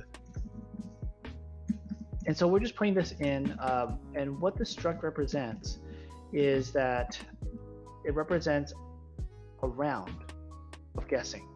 So what is tied to that? Hold on, let me bring this back up. Still missed one, which is the guess type. A round, name of the functions are. I know that naming identifiers actually still can be challenging because you spend time to make sure that you have some. Oh, sorry. I thought you were here. All right, so now we have our oh, thank you. 6, and you'd call it twice. Okay, so I think for dice game C, I don't think this is needed. I think that's where that second one is coming from. These are supposed to be here, but I don't have anything in those just yet. So I think I'll wait for that. But what I really need is the print guess. I need the guess dice, or get dice, fill guesses. Get those to work first. So, struct, but size of the struct. So, correct. The thing is but again, you want to print those out. And if you do print out the enum, it will print out 0, 1, and 2. So at least you can verify against that. It will be dynamic memory allocation of the array. Remember the memory dynamic memory allocation size, which is my num memory dynamic memory allocation of the array. If it was successful, what do? We call fill guesses. Now, how do we do that?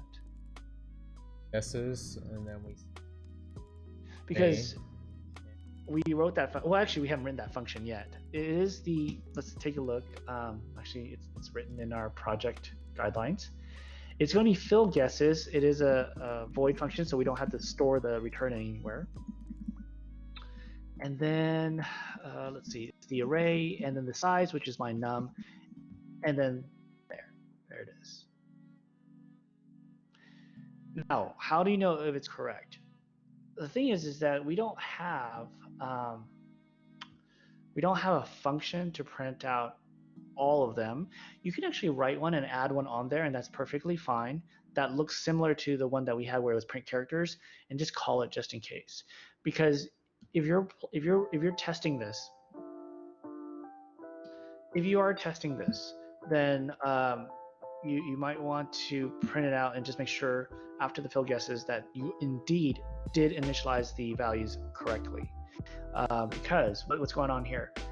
You're initializing values, the dice values, using the get dice function. Did that work? Did you actually do a random? Did you actually randomly calculate values between 1 and 6? I need to do basically a test, which is to print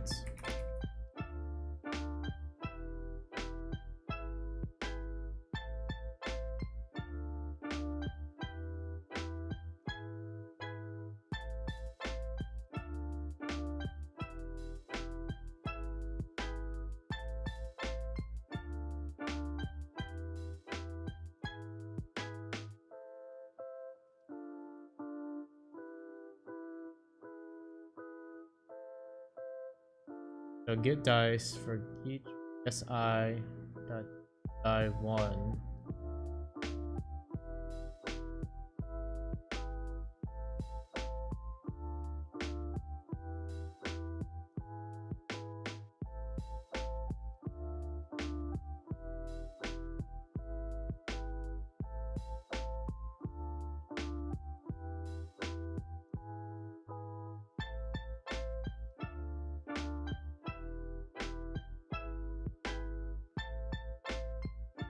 So the question is, can I test this?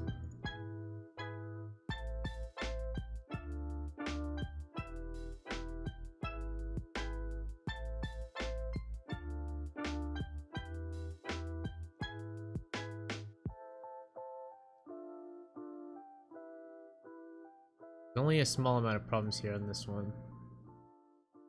Bin file included from dice game. Own type name, guess.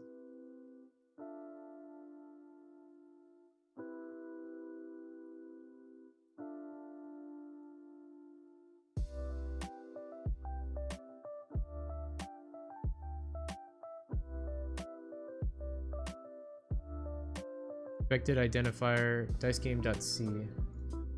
Expected identifier or 12, 17, and 13. 12. Oh.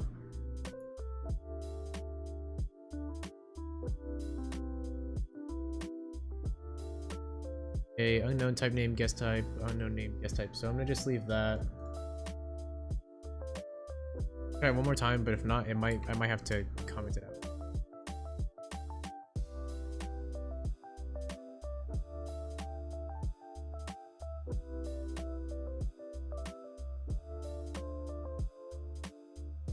So type name. Okay, so let me just comment it out, and then I'll come back to it.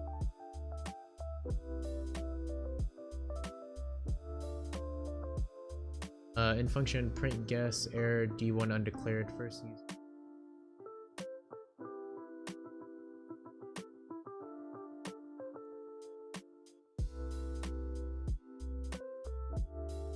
Okay, what if I just comment out the sections that I don't need? So I don't need print guesses just yet. I do need get dice and I do need fill guesses. I actually just use it afterwards.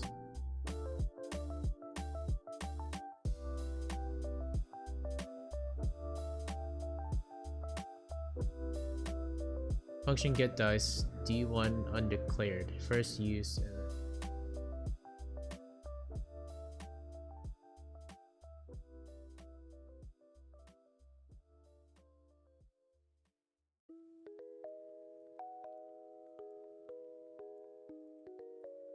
Oh, even though I'm pointing to it, function.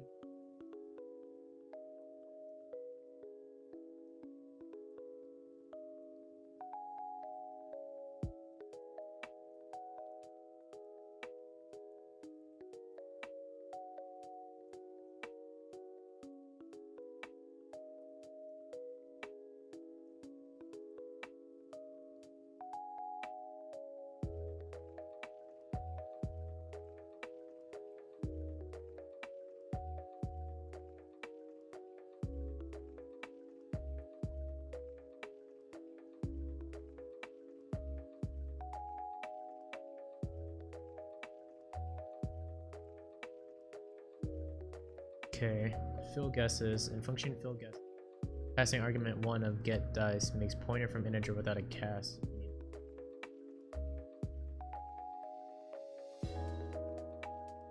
Pointer, but argument is of int type.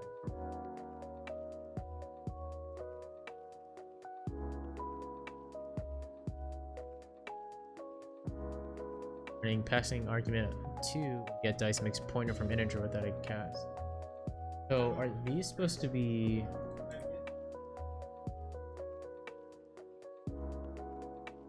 expected one undeclared first use in this DF?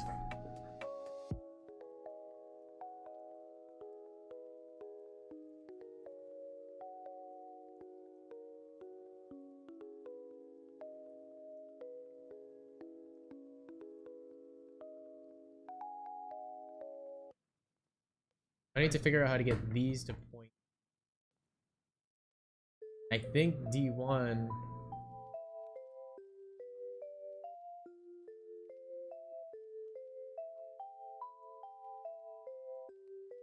Oh, do I have to include the for loop? I have any old programs that I can go to?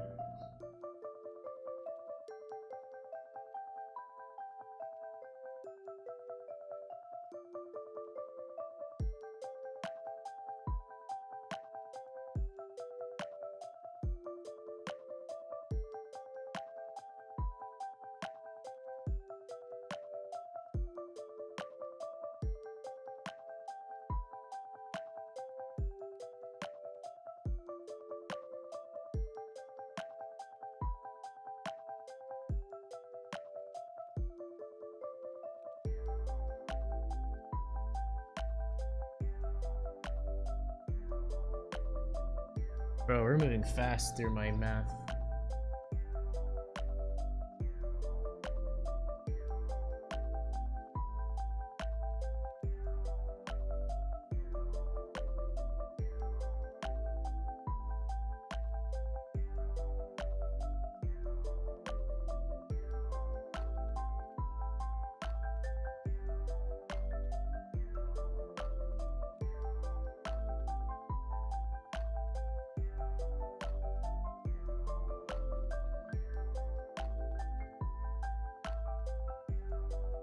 D2 redeclared as different kind of symbol.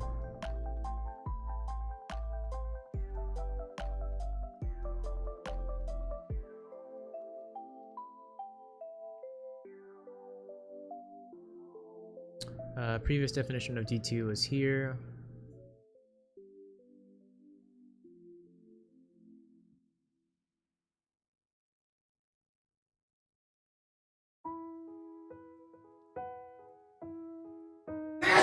Bless you.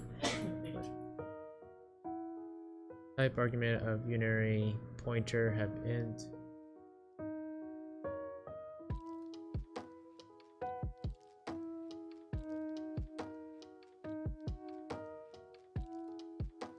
And int function fill guesses. Passing argument 1 makes pointer from integer without a cast.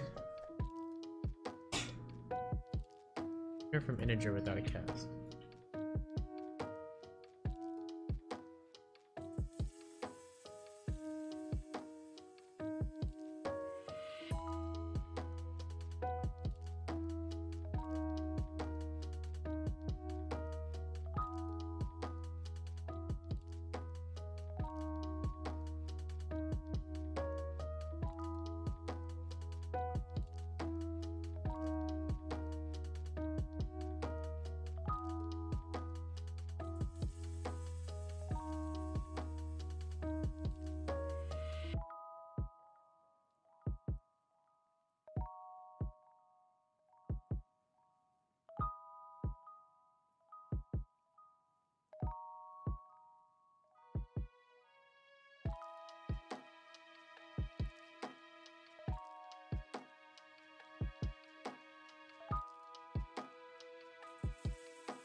Because I'm already pointing to the place, this is already gonna just be placed into it.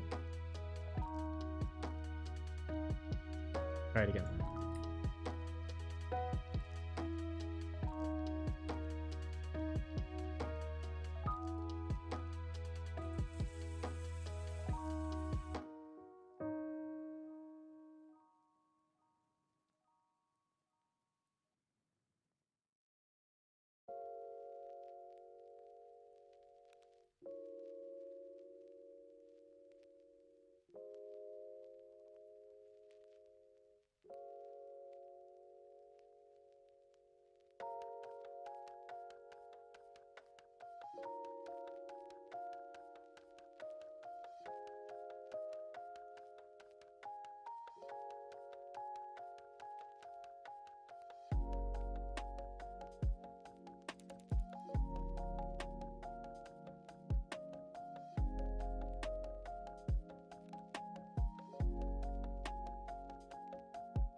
don't understand what I would pass the array though, because I'm passing an array and its member. Why would I have...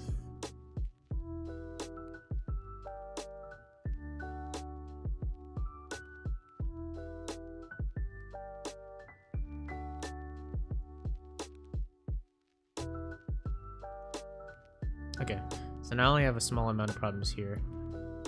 Function get dice, expected expression before int. So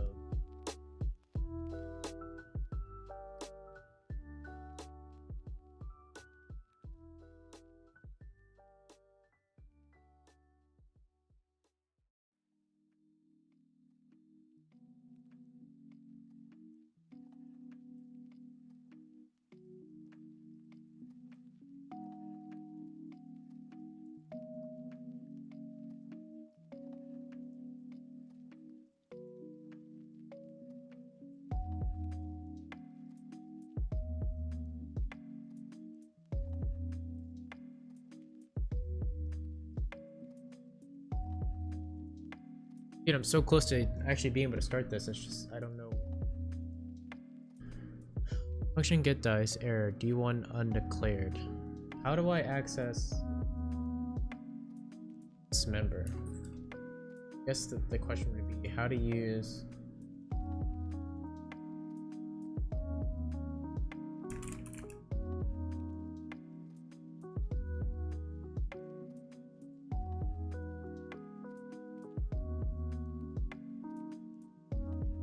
They would just be D1, I'm assuming. 1 and D2, but it says here even though it's already being used. Something I'm missing. Int main.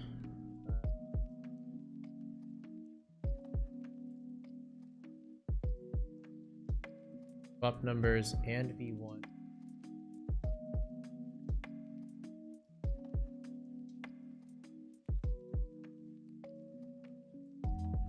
Is going to refer to this, so these are going to be pointers.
See if I can pull up my app and see if I can figure it out from there.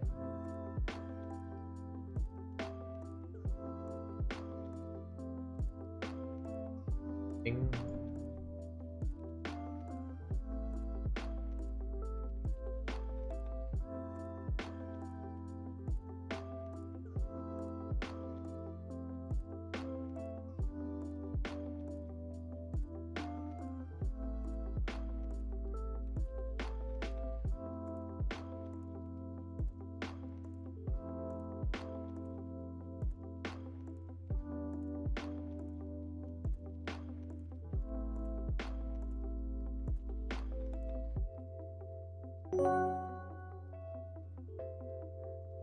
Take this 5 minutes to kind of just think about this real quick, so I'm gonna go on pause just for a second for about the next 5 minutes and then I'm gonna come back.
Man,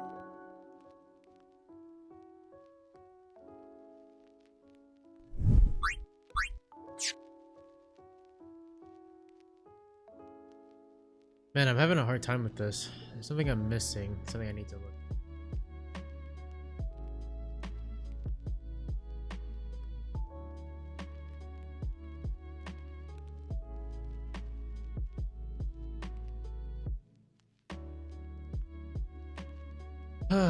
I need to work with this.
What we need to figure out is need to figure out how to get members of D1 and D2.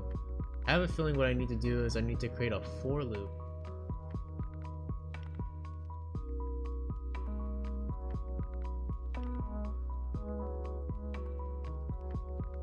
But I don't know if that's actually going to be useful because I'm sending in array members data element, I think. So I think I need to do that.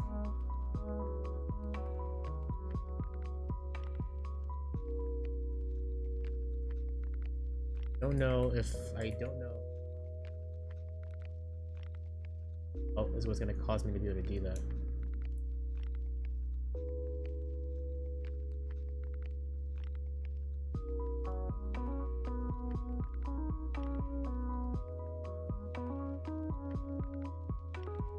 Go to sleep.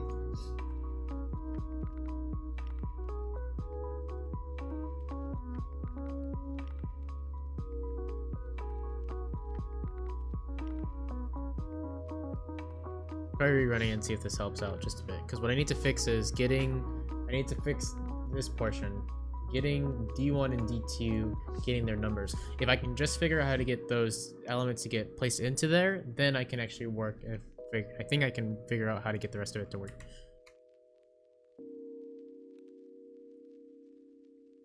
Function D1 undeclared. Oh wait, no, we're not there. We're here. Function get dice guesses is undeclared. First used in this function.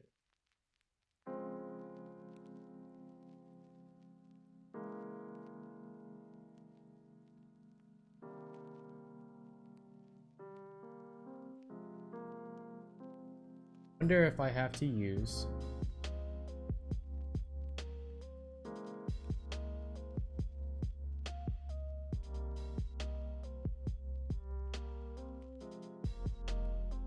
what did I send to fill guesses? To fill guesses I sent array. Calling it guesses.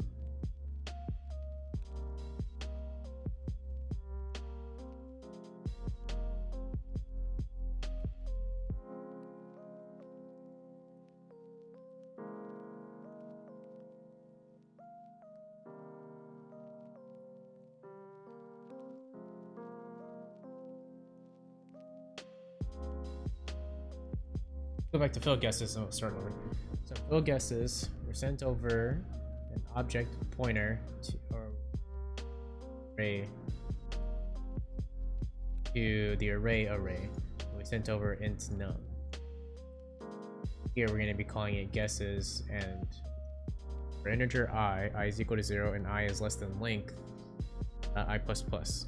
So we're going to give a function called getDice. We're going to go into getDice, but we're going to send over the guesses. My question is, what will happen if I just send over die1 and die2? Will it actually just read those? The question is, I think because they have pointers.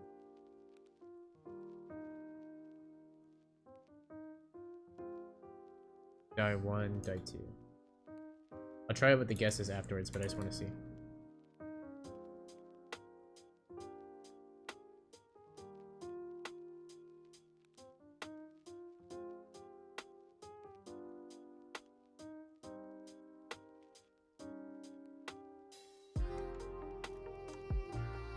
These are the first times they're used. So it worked beforehand when I was going to guesses like this.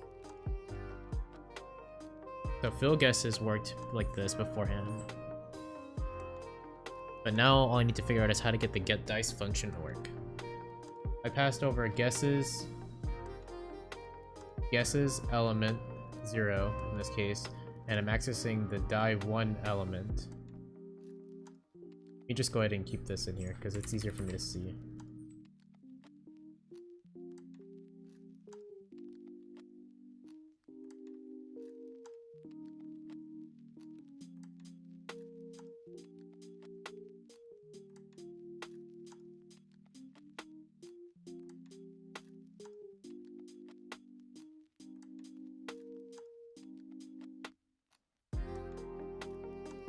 So this is gonna have to be points.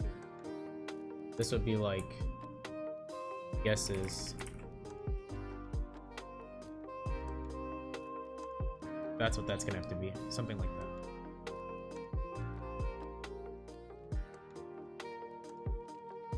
But it's gonna have to point to something, I think. But guess it, an array is already a pointer.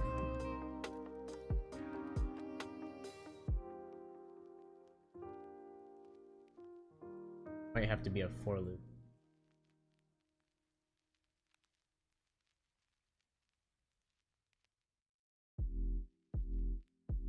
Well, we'll figure that out later. Let's just leave it the way it is.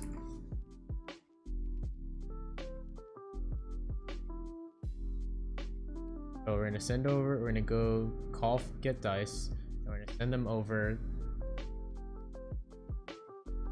reference to this array at element 0 and the data element die1. Sending the same thing for die2. So here they're going to receive d1 and d2 as integer references or integer pointers. But then what do they need to do here? Here they need to get random numbers and place them into something. But I'm not returning anything is what I need to understand. I'm not returning anything.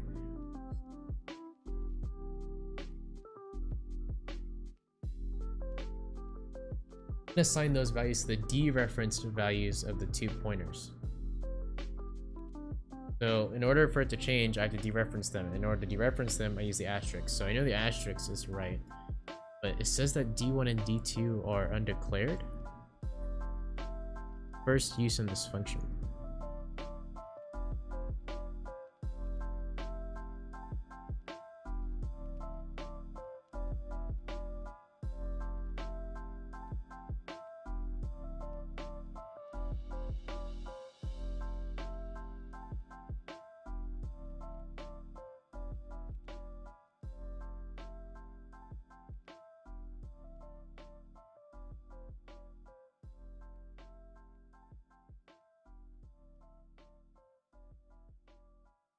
Is there a point to having to reference them again, or by declaring them again? Will that work?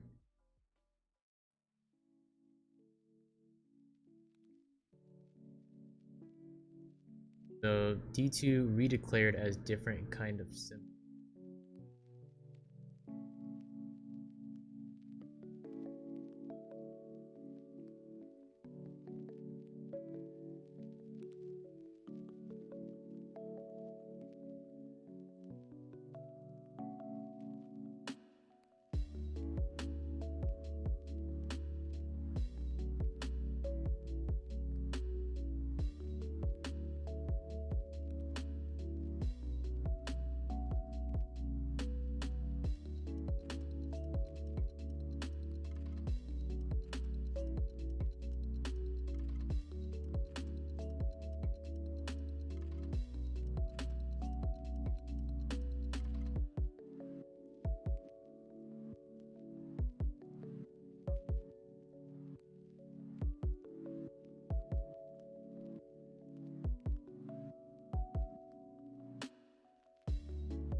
say the error was.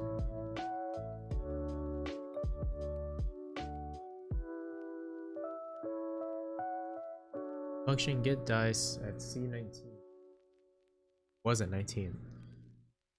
D1 undeclared, first use in this function.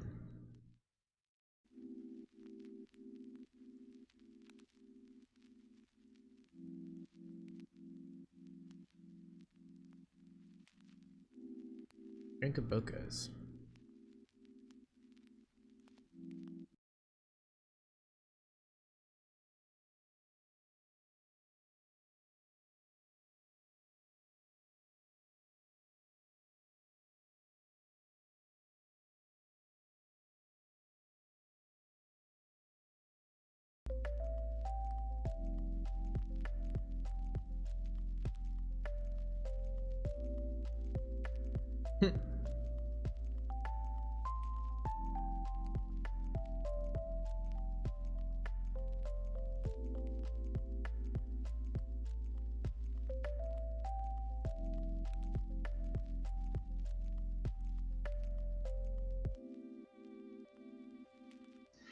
Are they actually two different dice values? Like that could be an error, right? So you want to make sure that it does print out or did it correctly. The next is that the possible pointer. Remember, this is an array, right? You have index 0, 1, 2, all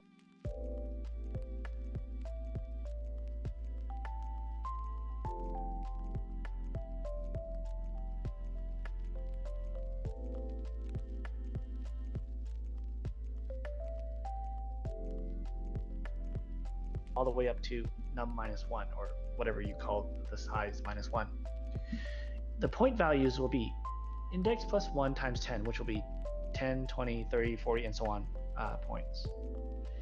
Now this one is interesting because it's the type of round. You have 3 types of rounds, and it's the round is based on this probability. 20% of the time it will be, there's a 20% chance that it will be an elimination round, a 20% chance that it will be a bonus round, and a 60% chance that it will be a regular round. The easiest way to do that is just to generate 10 random numbers, maybe 0 through 9 inclusive. And if it was 0 and 1, it will be elimination round. If it's 2 and 3, it'll be bonus round. And if it's any other number, it'll just be a regular round. So you can do it that way. But again, you want to print those out. And if you do print out the enum, it will print out 0, 1, and 2. So at least you can verify against that. What we see sometimes is that the random values don't actually get done correctly. So you can see, oh, all of them are elimination rounds. Well, that's not right. The chances of that happening are very slim.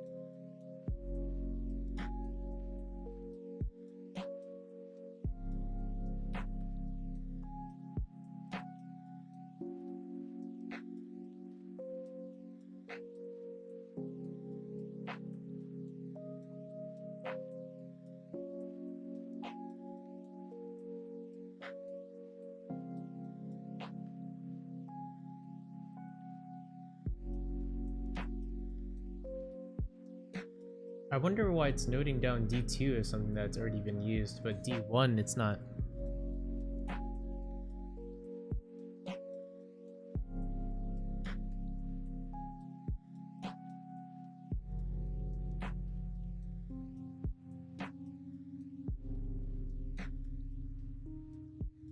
Okay, so that works, but where do I need to?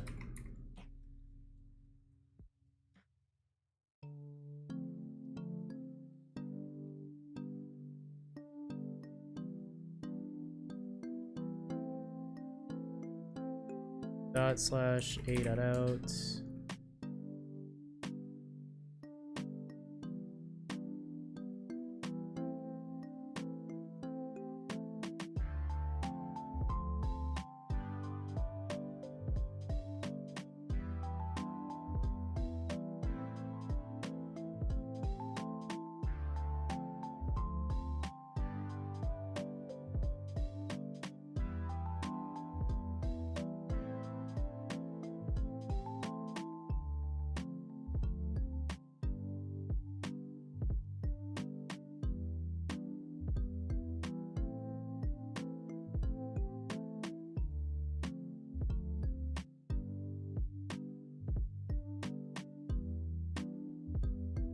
It didn't take the new line.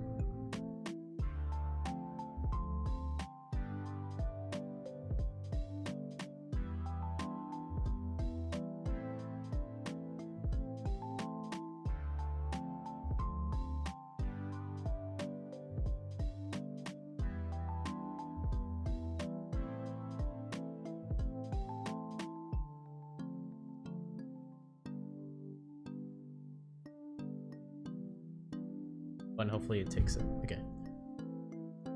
Now it should be its own.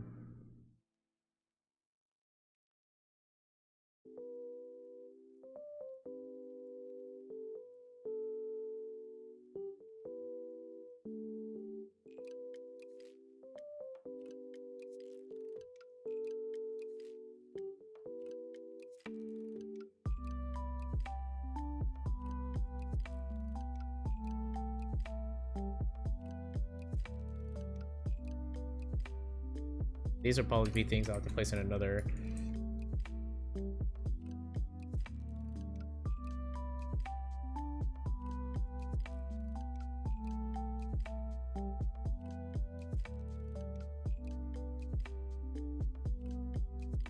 Oh, I didn't compile.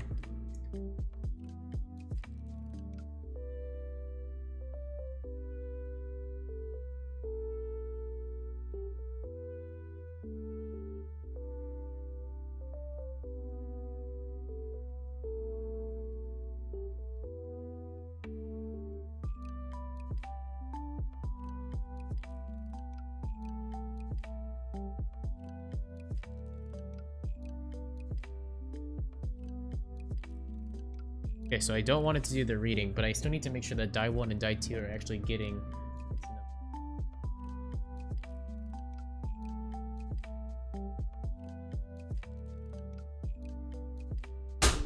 Oof. Didn't know I accidentally did that. My bad, chat. 1 second.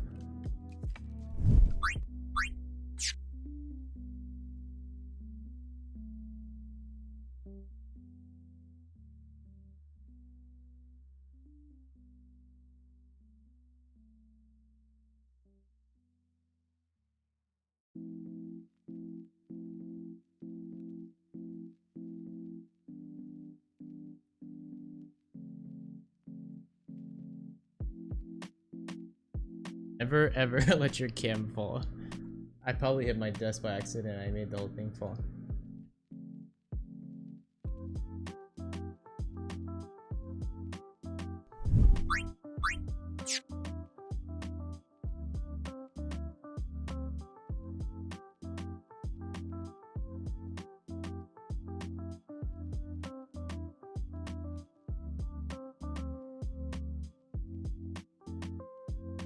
I need to figure out how can I get.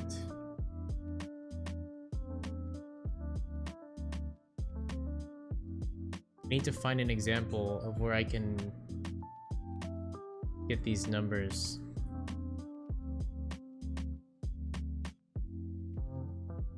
I pass these on different function.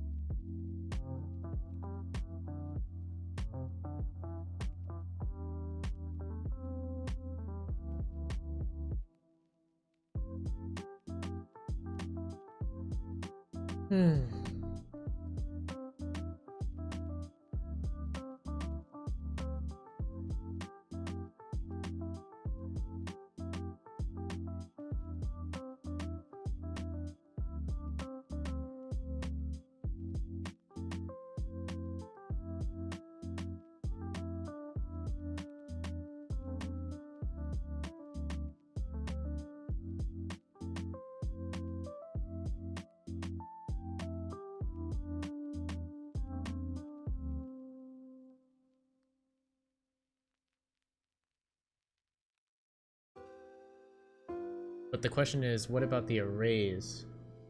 I'm passing an array with a member, not just one, and that's what makes it difficult. That's what makes it different.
one undeclared first using this function.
Maybe because I'm storing them in later. Maybe I only need dice 1 and dice 2.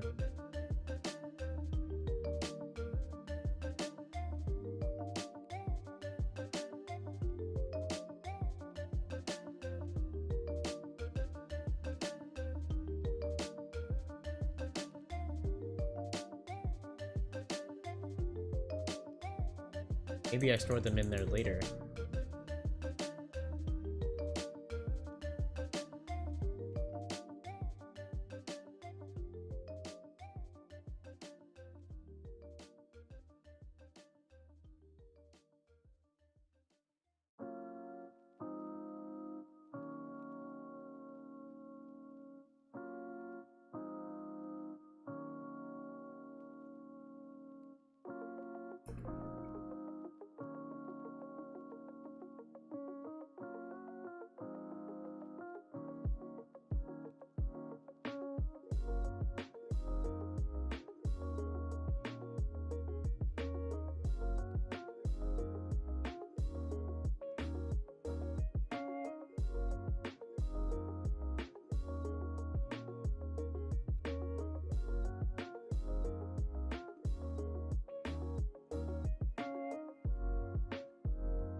Passing one of...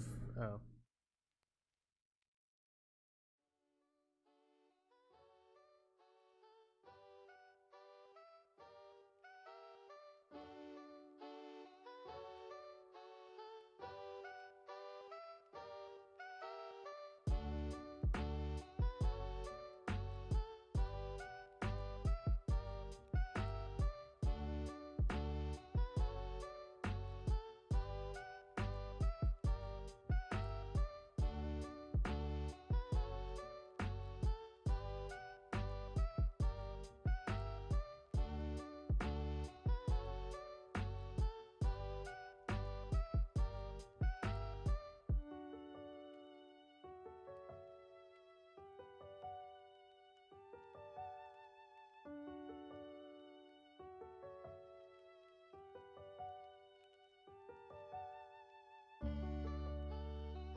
I want to make sure that these are even accepting values.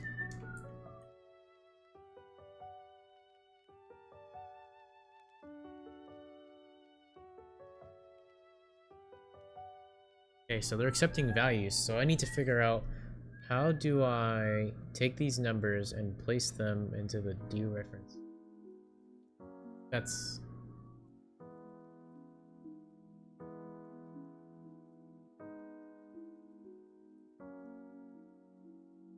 part of module 3.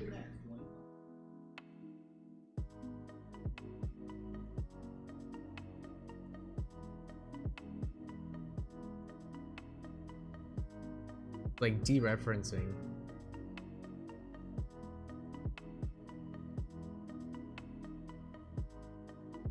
So I know that this works. I'll test it a couple of times to make sure that it is working. Just to make sure that it prints out error that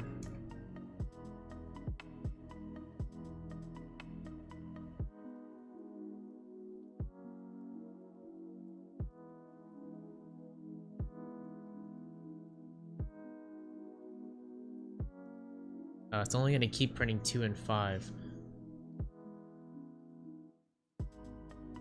But I need it to be random each time is what the problem is.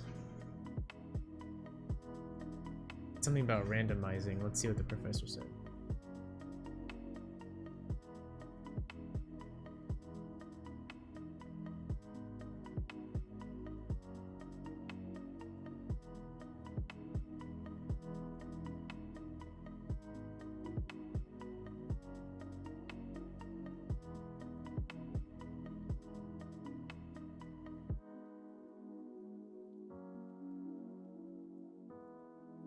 Alright chat, for now I'm gonna go offline because I have class in about 30 minutes, so I want to make it on time.